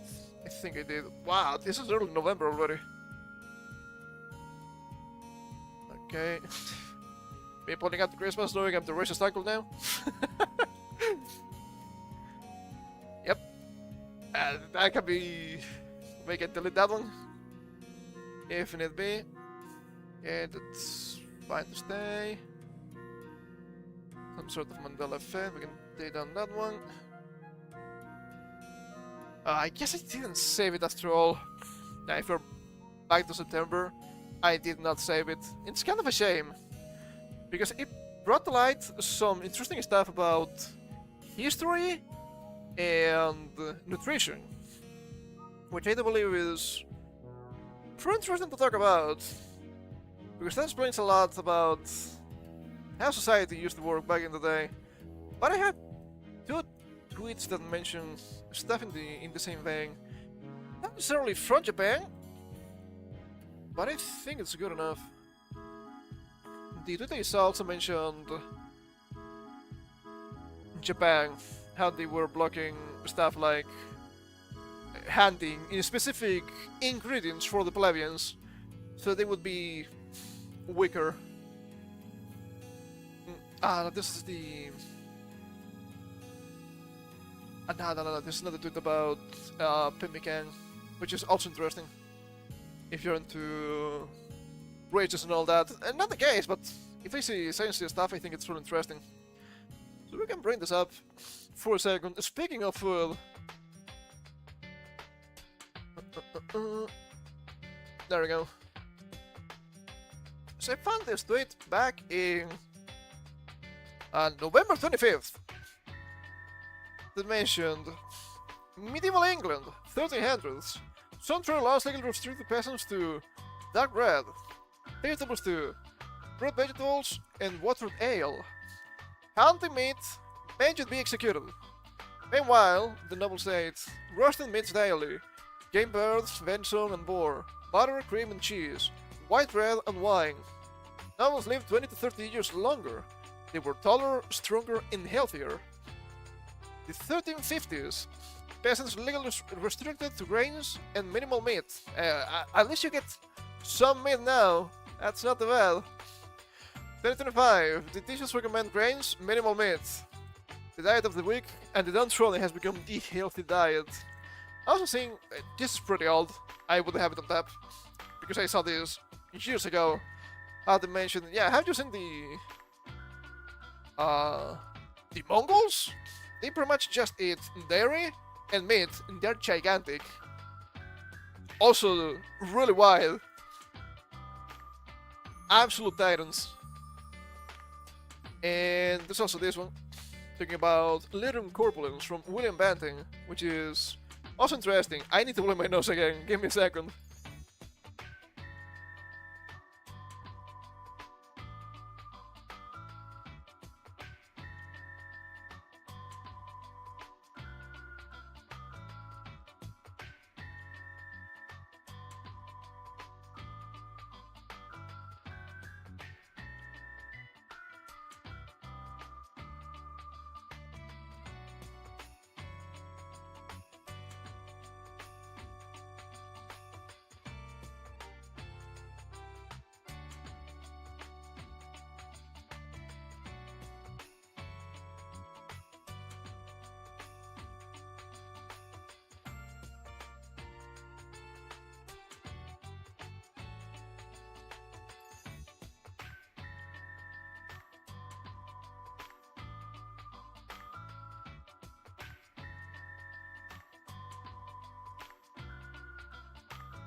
Ow, that was rough. That was rough for me. So we also have these tweets from the same person. Sama Hall? That means Hall, right? 1862, William Banting weighs 202 pounds at 5'5", which would be what, about, if I'm not mistaken, 306? No, not 360 kilograms. I'm making the opposite. 90 kilograms, give or take. At 5'5", should be 165, if I'm not mistaken. Tries everything. Rigorous exercise, reducing food intake, fasting, nothing works. His doctor's prescription: remove sugar, bread, potatoes, beer, eat mostly meat and fish. 1 year later, 156 pounds, 46 pounds lost, transformed. 1863, Banting publishes Lyrium corpulence. Becomes massively popular. Banting becomes a verb meaning to diet by avoiding carbs. Isn't nowadays that keto to some extent? Never tried it, I don't think it's for me. I also read that people that go into ketosis smell really bad. So maybe that's a bad idea. Then 50 years, for 50 years, banned diet standard obesity treatment. Then 1920s, food industry growing, balanced diet propaganda begins. By 1980s, banned and forgotten, low fat becomes dogma. Obesity rates, 1863, banting era, rare, treated successfully. 1960, balanced diet, 13%. 2020, low fat era, 42%. Kinda funny. And it's something you can see clearly in real life. Not just real life, but also real life. I know I mentioned this. It was like October 2024, something like that. It was the day after I was hanging with my sister, and she made the passing comment of, "It is insane to me that a lot of young people nowadays are insanely fat, especially women." And I was taking the bus, and I took at the girls. The young ones were really fat. It was really, really strange. Compound not only to garbage food being really available, which is never good, you also have a bigger problem that not a lot of people mention, and I do think it's really important too. That being the fact that food quality is going down, but I don't mean the food that you get in the store, well, to some extent. Ingredient quality is also going down. So that means for you to get the same amount of actual nutrition that, let's say, 50 years ago, you need to eat way more. So of course people are gonna be more fat. That's not good. And you can see in media, back in the 90s, Homer Simpson was supposed to be comically obese. Now he looks normal, especially for his height. I know I looked this up, I think it was yesterday. But if we look up Homer Simpson weight, it says 239 pounds. That's 108 kilograms. Which sure, it's kinda fat. But at an average of 6 feet tall, which is about 120... is it either 121 or 123? It's not that bad. There's also the legendary episode King Size Homer, where to qualify for disability benefits, he decides to become an immense human.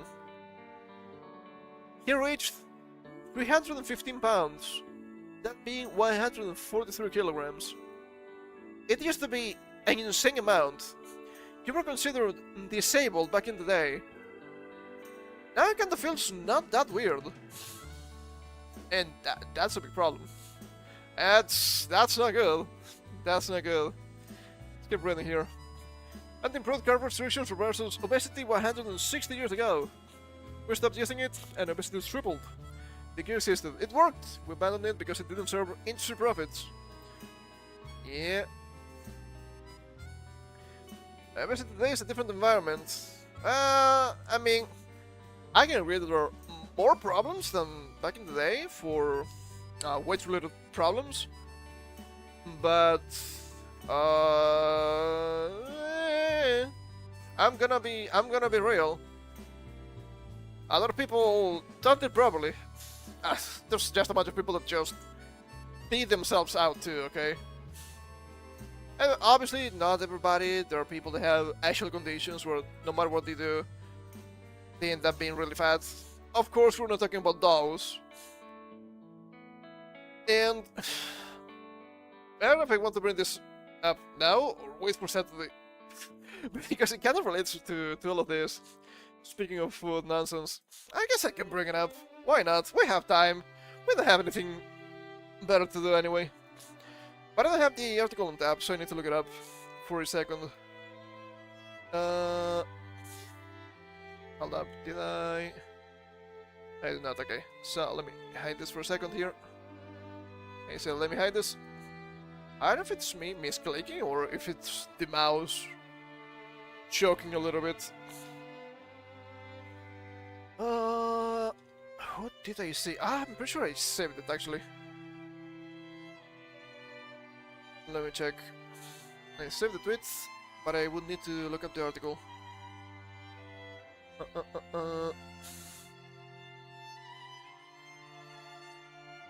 Let's see. Oh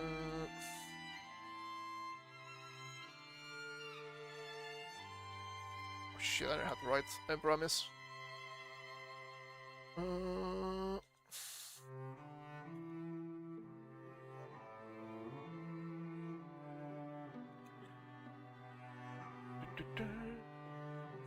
The crunch. Is it good enough? Yeah, it should be good enough. It's kinda long, I guess it's okay. Oh boy, I do love starting the year with good news. We have this article here from TechCrunch. The cropping's a little bit atrocious, but it's fine, it's just the title. Oh, there we go. How reality crushed Insect, the French startup that had raised over 600 million USD for insect farming. Insect farming for human consumption, by the way. Make no mistake about that. Finally good news. Frenchies BTFO. Maybe this year will be good after all. This is from December 26th, but still. French startup Insect shot into the spotlight when Iron Man star Robert Downey Jr. touted his merits on the Late Show during Super Bowl weekend 2021. Now, nearly 4 years later, the insect farming company has been placed into judicial liquidation, essentially bankruptcy, for insolvency. Wow, imagine my shock. Despite the ruling elites trying to push for this, without proper labeling, which is a big problem. I mention this every single time. If you wanna eat bugs, that's your prerogative, but it's a big, massive problem when you have flour made from bugs and food made from that flour, and you don't indicate it's made from bugs. Because if you are allergic to seafood, as in shellfish, you're gonna be the exact same allergic to these bugs, and it can kill you. But they have allowed themselves not to add it onto the allergens for some reason I just don't understand. It's really strange. But we will not eat the bugs, and we will not be happy. The company's demise is hardly a surprise, since it had been in battle for months. Still, there's plenty. Why do I want to read this as plenty with another L here?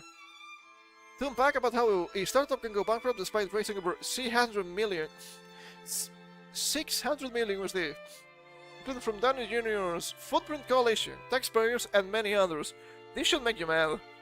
Fucking taxpayers. So if you live in Europe, you're paying for the ruling classes to tell you you're gonna eat the bugs. Kinda pisses me the fuck off. I don't know if more or about the same as the current wave of censorship. I'd say about the same. Ultimately, Insect failed to fulfill its ambition to revolutionize the food chain with insect-based protein. But don't be too quick to attribute its failures to the egg factor that many Westerners feel about bugs. Human food was never its core focus. I mean, sure, but there are many problems with this lines, right? Insect-based protein, sure. Bugs are chock full of protein. That doesn't mean you can actually benefit from that type of protein. We can just eat literally everything. It's the same thing as, suppose, compared to vegans. Vegans don't have the same consumption habits as herbivores. Because, sure, you can be a vegan, but humans are not herbivores because you cannot eat stuff like grass. It doesn't work. It doesn't really work. Your biology is your biology, man. You cannot take that on me. And this is also pretty much the same. I do believe that some of these farms take an inordinate amount of resources to produce another match, despite those being the accusations of normal farms, which is hilarious to me. And speaking of that, I guess I should also mention how they say, oh, but you see, all the other stuff that the cows and pigs eat, it could be for the humans, but the main diet for these animals is stuff that humans cannot really consume anyway. So it's kind of a pragmatic way of doing things. It also kind of pisses me off that a lot of farmland is being used for shit that is not farms. Like, hey, let's put here solar panels. How about you can fuck off? And there are thousands or even millions of locations to put those. You don't need the farmlands, which are limited and really important. I was here. Instead, instant focus on producing instant protein for animal feed and pet food, two markets with very different economics and margins that the company never quite chose between.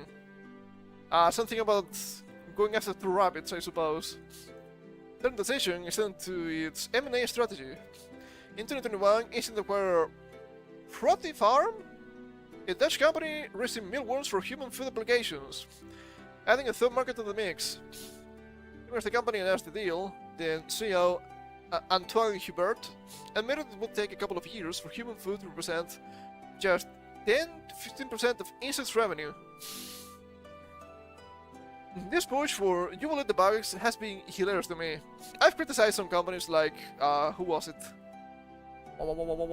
Gamer Subs? I don't think it was G Fuel, right? There's like 15 different gaming train companies that sponsor content creators, so I kinda mix them a little bit for having their I don't remember the name, but some sort of like snack bar, Admiral snack bar, some sort of snack bar with bugs. And like, sure, and some people will not mind, but then you see these grotesque scenes of horror movies, or just gore movies, or just shock value for the sake of shock value sometimes. And oh my god, it's so disgusting! The food is actually filled with bugs! How curious. How curious.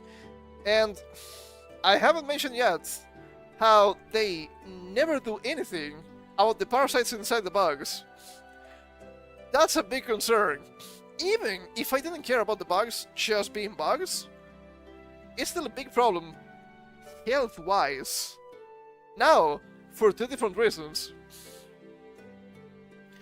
With pet food and fish feed being the largest contributor to our revenues in the coming years.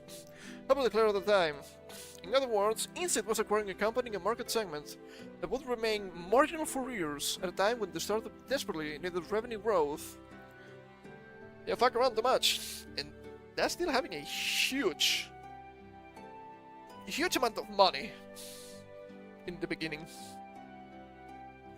Revenue was the problem. According to publicly available data, Instant revenue from its main entity peaked at 17.8 million euros in 2021, approximately 21 million USD.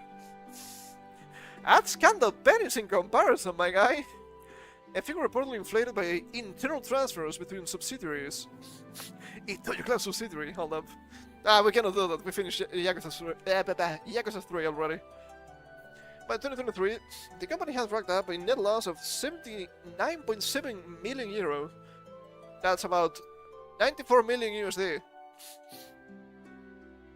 I feel like a lot of these modern companies that are trying to, or are aiming to shape modern society, are just like this. A huge hole in your wallet. It's gonna be great. Sure, but if you're not profitable, you're gonna eat shit and die. And if it was actually profitable, somebody would have done that already. So how did a company with such meager revenue raise over 600 million USD? The answer wasn't hype-driven crossover funds paying ambitious multiples during the 2021 funding frenzy. Instead, Instant attracted impact-focused investors like Aston Ventures and public investment bank PPA France. The bottom to compelling sustainability vision. Sustainability. Classic meme. You fell for the meme. Ah, it's gonna be great, but it's never gonna work. It might make you feel good, but it's just ass. It doesn't work. Speech to them was simple, offering an alternative to resource-intensive proteins like fish meal and soy. Soy boy! That clip from PewDiePie still lives rent-free in my mind every single time I see the word soy. The same thesis also attracted significant capital to competitors like Better Origin and InnovaFeed, and seemed promising. You can just lie to them and get money, I suppose. It's not illegal, it probably is. But the vision collided with market reality. Animal feed is a commodity market driven by price, not sustainability premiums. Yeah, very much.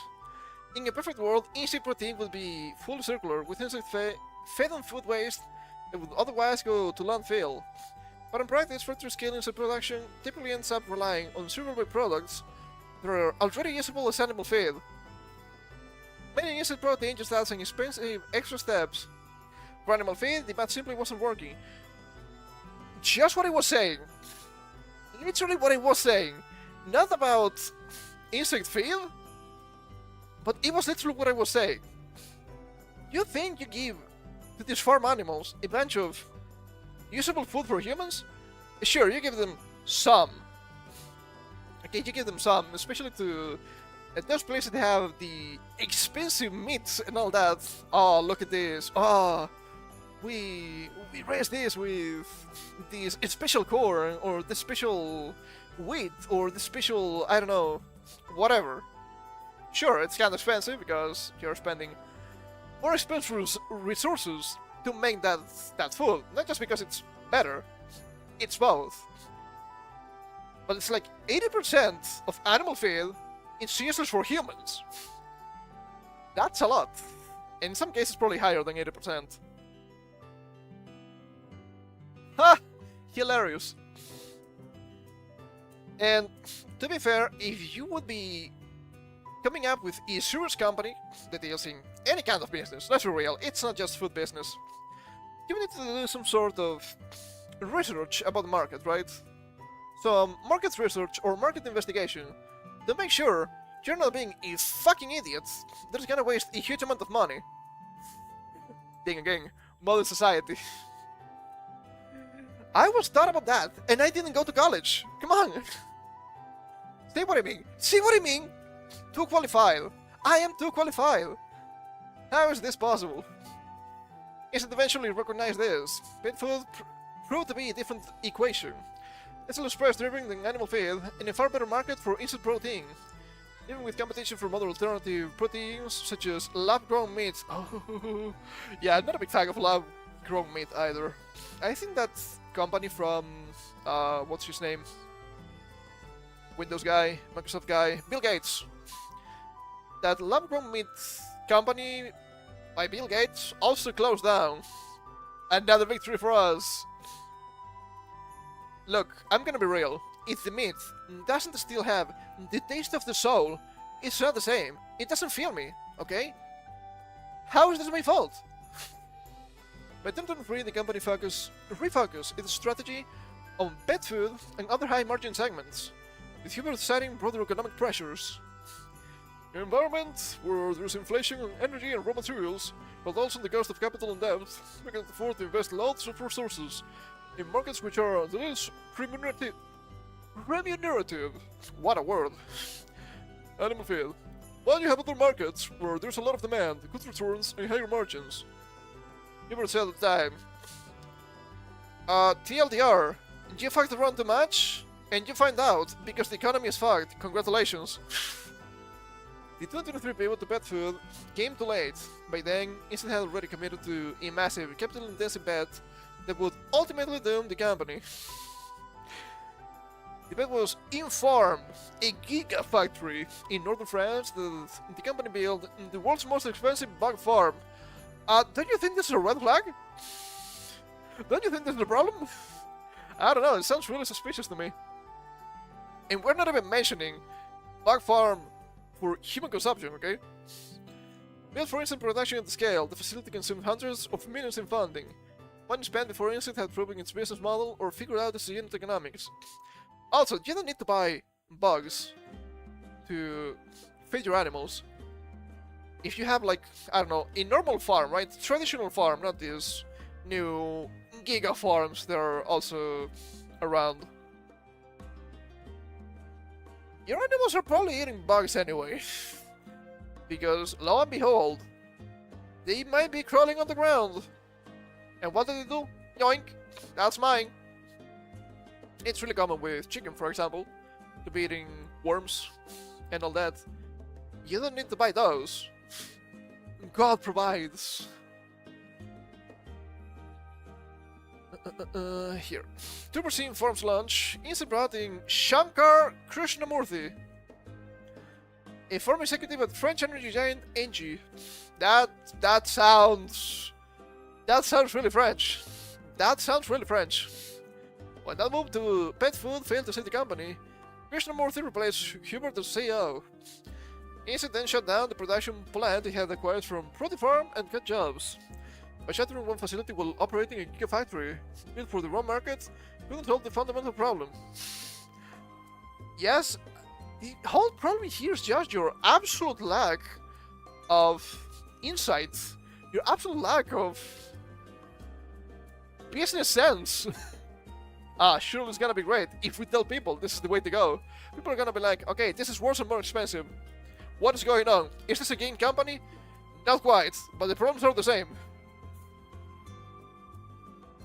The company ultimately failed, and in a statement following the liquidation announcement just weeks ago, its newest and last CEO, a turnaround speechless named Emmanuel Pinto. I read about this guy at some point. I remember this name. Since remaining assets are now up for grabs. I think it was, what, jeez, early 2024, late 2023? Something like that. It's been a while. Talking about all of this strange, you will eat the bugs that was around back then. We have extensive technical and structural expertise developed by the insect teams, as well as the commercial relationships they have established, will be put to productive use and make a valuable contribution both to Europe's sporting independence and to the fight against climate change. He wrote in a statement quoted by French media. Oh boy, the fight against climate change. I guess you guys are on the side of climate change after all. What a bunch of fucking idiots. Look. Oh, no, the climate change, it's so dangerous. It's a bunch of bullshit. Well, it's mostly bullshit, I should say. Don't want to hear anything about me being in some sort of denial, okay? You all know it's not the case. But as we've seen, time and time again, this shit doesn't stand up to scrutiny. Because they will tell you, oh, but you see, the methane from the cow's farts is really bad. Yes, but that methane doesn't appear from literally nowhere. It's a natural byproduct of the cows. And when that methane reaches the atmosphere, it combines and breaks down with and two other elements. It's fine. It is fine. I also had to mention, oh, but you need so much water. And I'm like, are you guys fucking stupid? Or what's wrong with you? Don't you know about the cycle of water? It shouldn't be that difficult to understand. It goes in, and then goes out, and then goes up, and then it rains again. It's that easy, man. It's just that easy. But the funniest thing of all about this climate change stuff, because they will tell you, oh, this has been the hottest summer ever. I'm like, no, it hasn't. It hasn't been even the hottest summer in my lifetime. Okay? Because you see I know I brought this up many times before. The weather charts, right? When they're giving you during the news, telling you, it's gonna be sunny, it's gonna be rainy, and show you, oh, look at that, it's so hot. See, it's not red, it's not just dark red, it's almost black. My goodness, Germany is completely charred. And you look at the same map with higher temperatures 10 years back, like, sure, it's orange. I mean, sure, it's kinda hot. You're not gonna die. It's just a bunch of fear-mongering. But the funniest thing of all, the absolute funniest thing of all to me was that article. I don't think I read that on your stream, which is an absolute shame. That article about China going more green. And by going more green, I don't know if that's true because it's China and I believe only half of it. But apparently, by reducing the, how do you call those? Greenhouse gases, you're actually getting higher temperatures.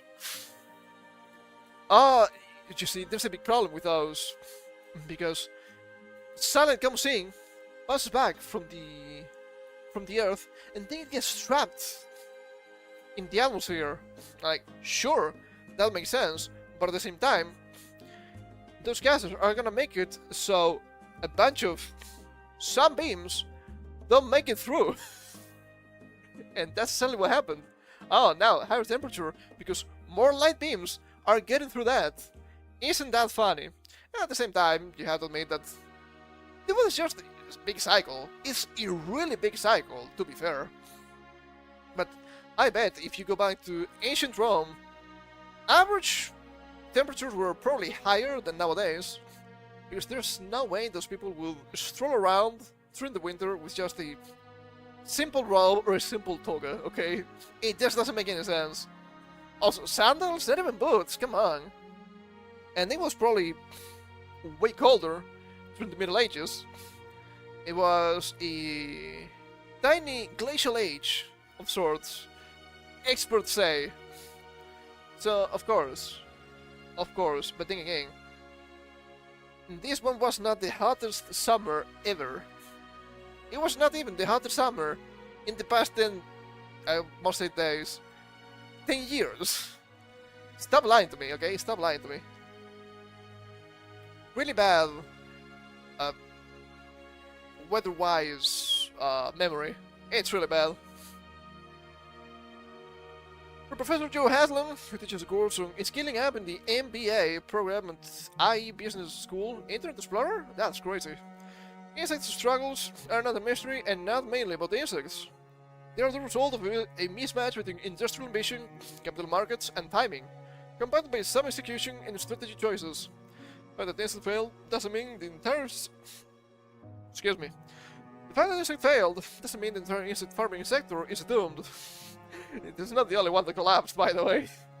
Competitor in Neverfeed is reportedly holding up better, in part because it started with a smaller production site and it's ramping up incrementally, which makes sense, business-wise. For Professor Haslam, insect exemplifies a broader European problem. Insect is a case study in Europe's scaling gap.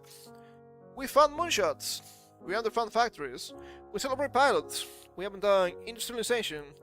See Northvolt, a struggling Swedish battery maker, Volocopter, a German air taxi startup, and Lilium, a failed German flying taxi company. He said, oh, bad news for Volocopter. The failure has prompted some soul-searching. Roberts himself co-founded Start Industry, an association advocating for policies to support French industrial startups, a recognition that Europe needs more than just funding to build the next generation of deep tech companies. And I can agree with that to some extent. But that is still not enough, because there's a big problem, and that's Europe having trash technology, because there's no investment in actual technology, which is a big problem. We can see it, especially nowadays. You see, we need to censor the Twitter, because we cannot allow this strange misinformation from the US, okay? That's going to affect the prospects of the EU. And like, okay, but you don't have those platforms of your own. You don't have social media. What are you doing? What the fuck are you doing? Many such cases. I also saw something along those lines. I think it was Spain. So much in Spain today. How did that happen? Apparently they passed some sort of bill to prohibit imports of war technology from Israel. And then they realized that their plane companies needed those for the planes, so they made just an exemption for that. So I'm like, okay, that's That's really funny, but at the same time it's also really stupid. Why can't you make those on your own? Huh? Why not? Film technology, especially when we talk about the likes of social media and similar, the how to say this, not so dependent on the resources you produce, because it's mostly an intellectual endeavor. Who knows? Who knows? But it's fucking rough out here, man. It's fucking rough. Doesn't make a lot of sense. Then again, I guess to be expected.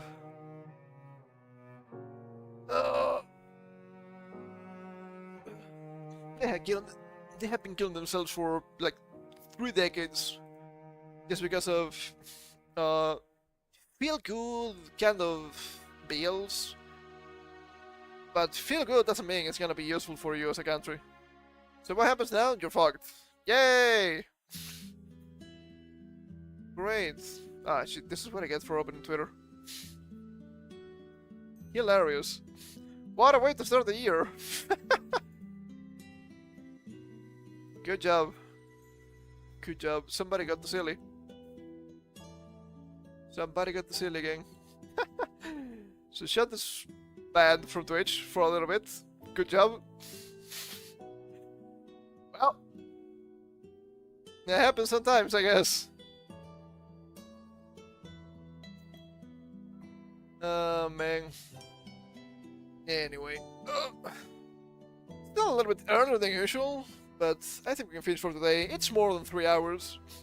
I think we achieved an okay New Year celebration with a bunch of reading and some fishing.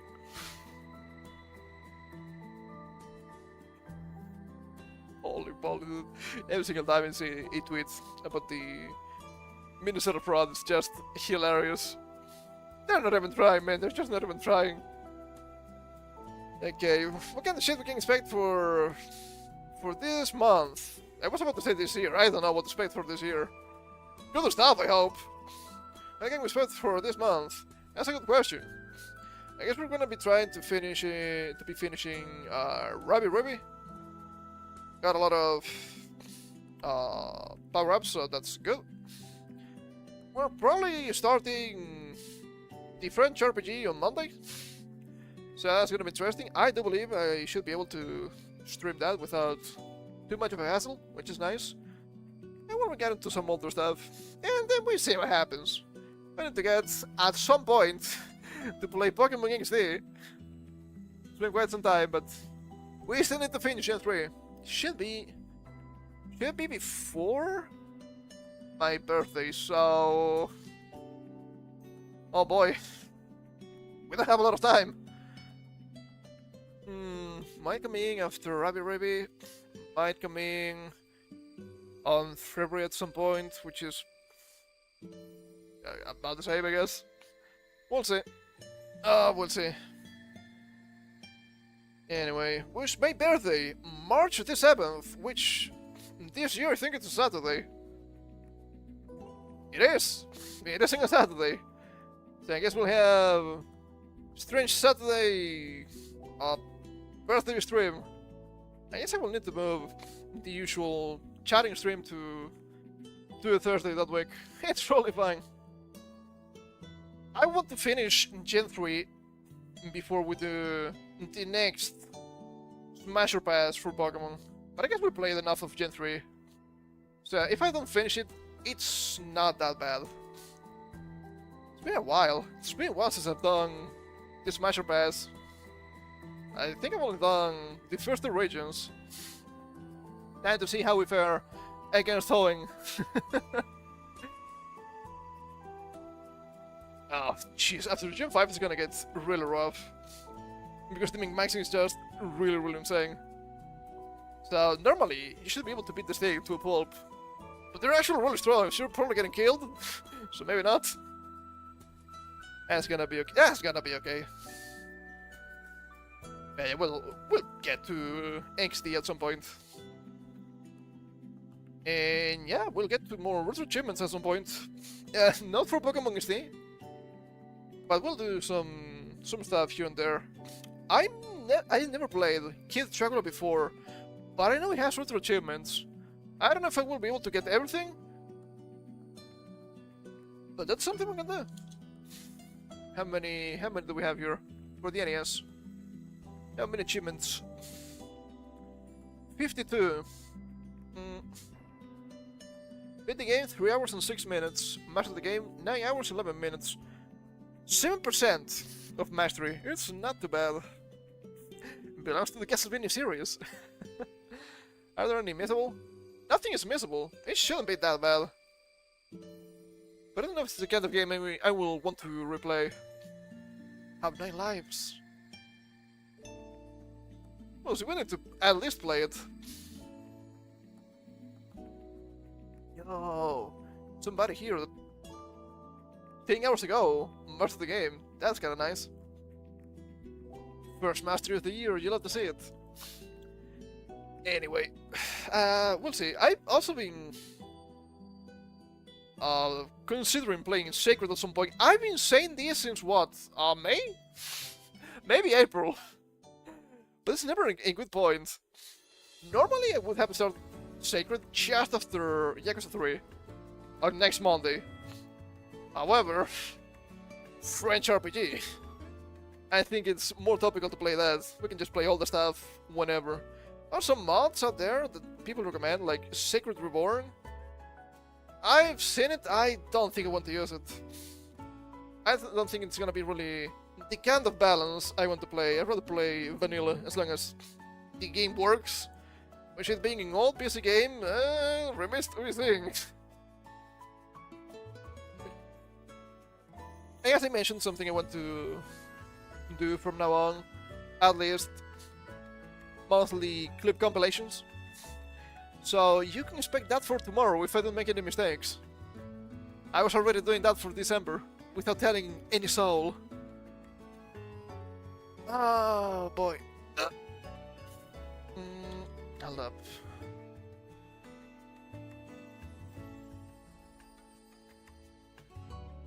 There we go.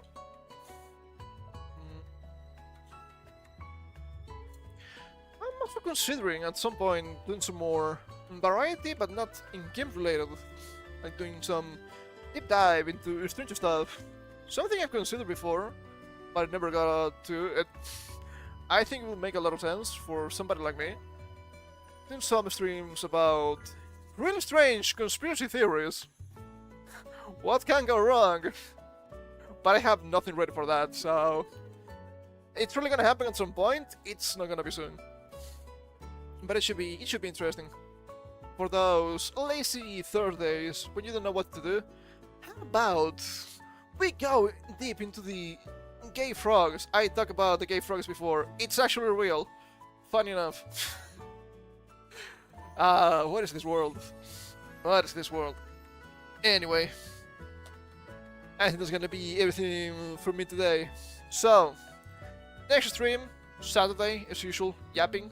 First yapping session, actual yapping session with actual articles of the year. Today doesn't count. It was supposed to be New Year celebration. French RPG, Monday. Rabbit Rabbit, Wednesday. Next Thursday, we'll see. We'll see. Probably Kid Dracula, but I'm not quite sure. I may come up with something better. So, thank you for coming. I hope you had some fun with this, whatever this was. And I will see you next time. Until then, you know the rules. Never eat the bugs. Never fall for the propaganda. Always be like maxing, because this is gonna be a good year. And take care.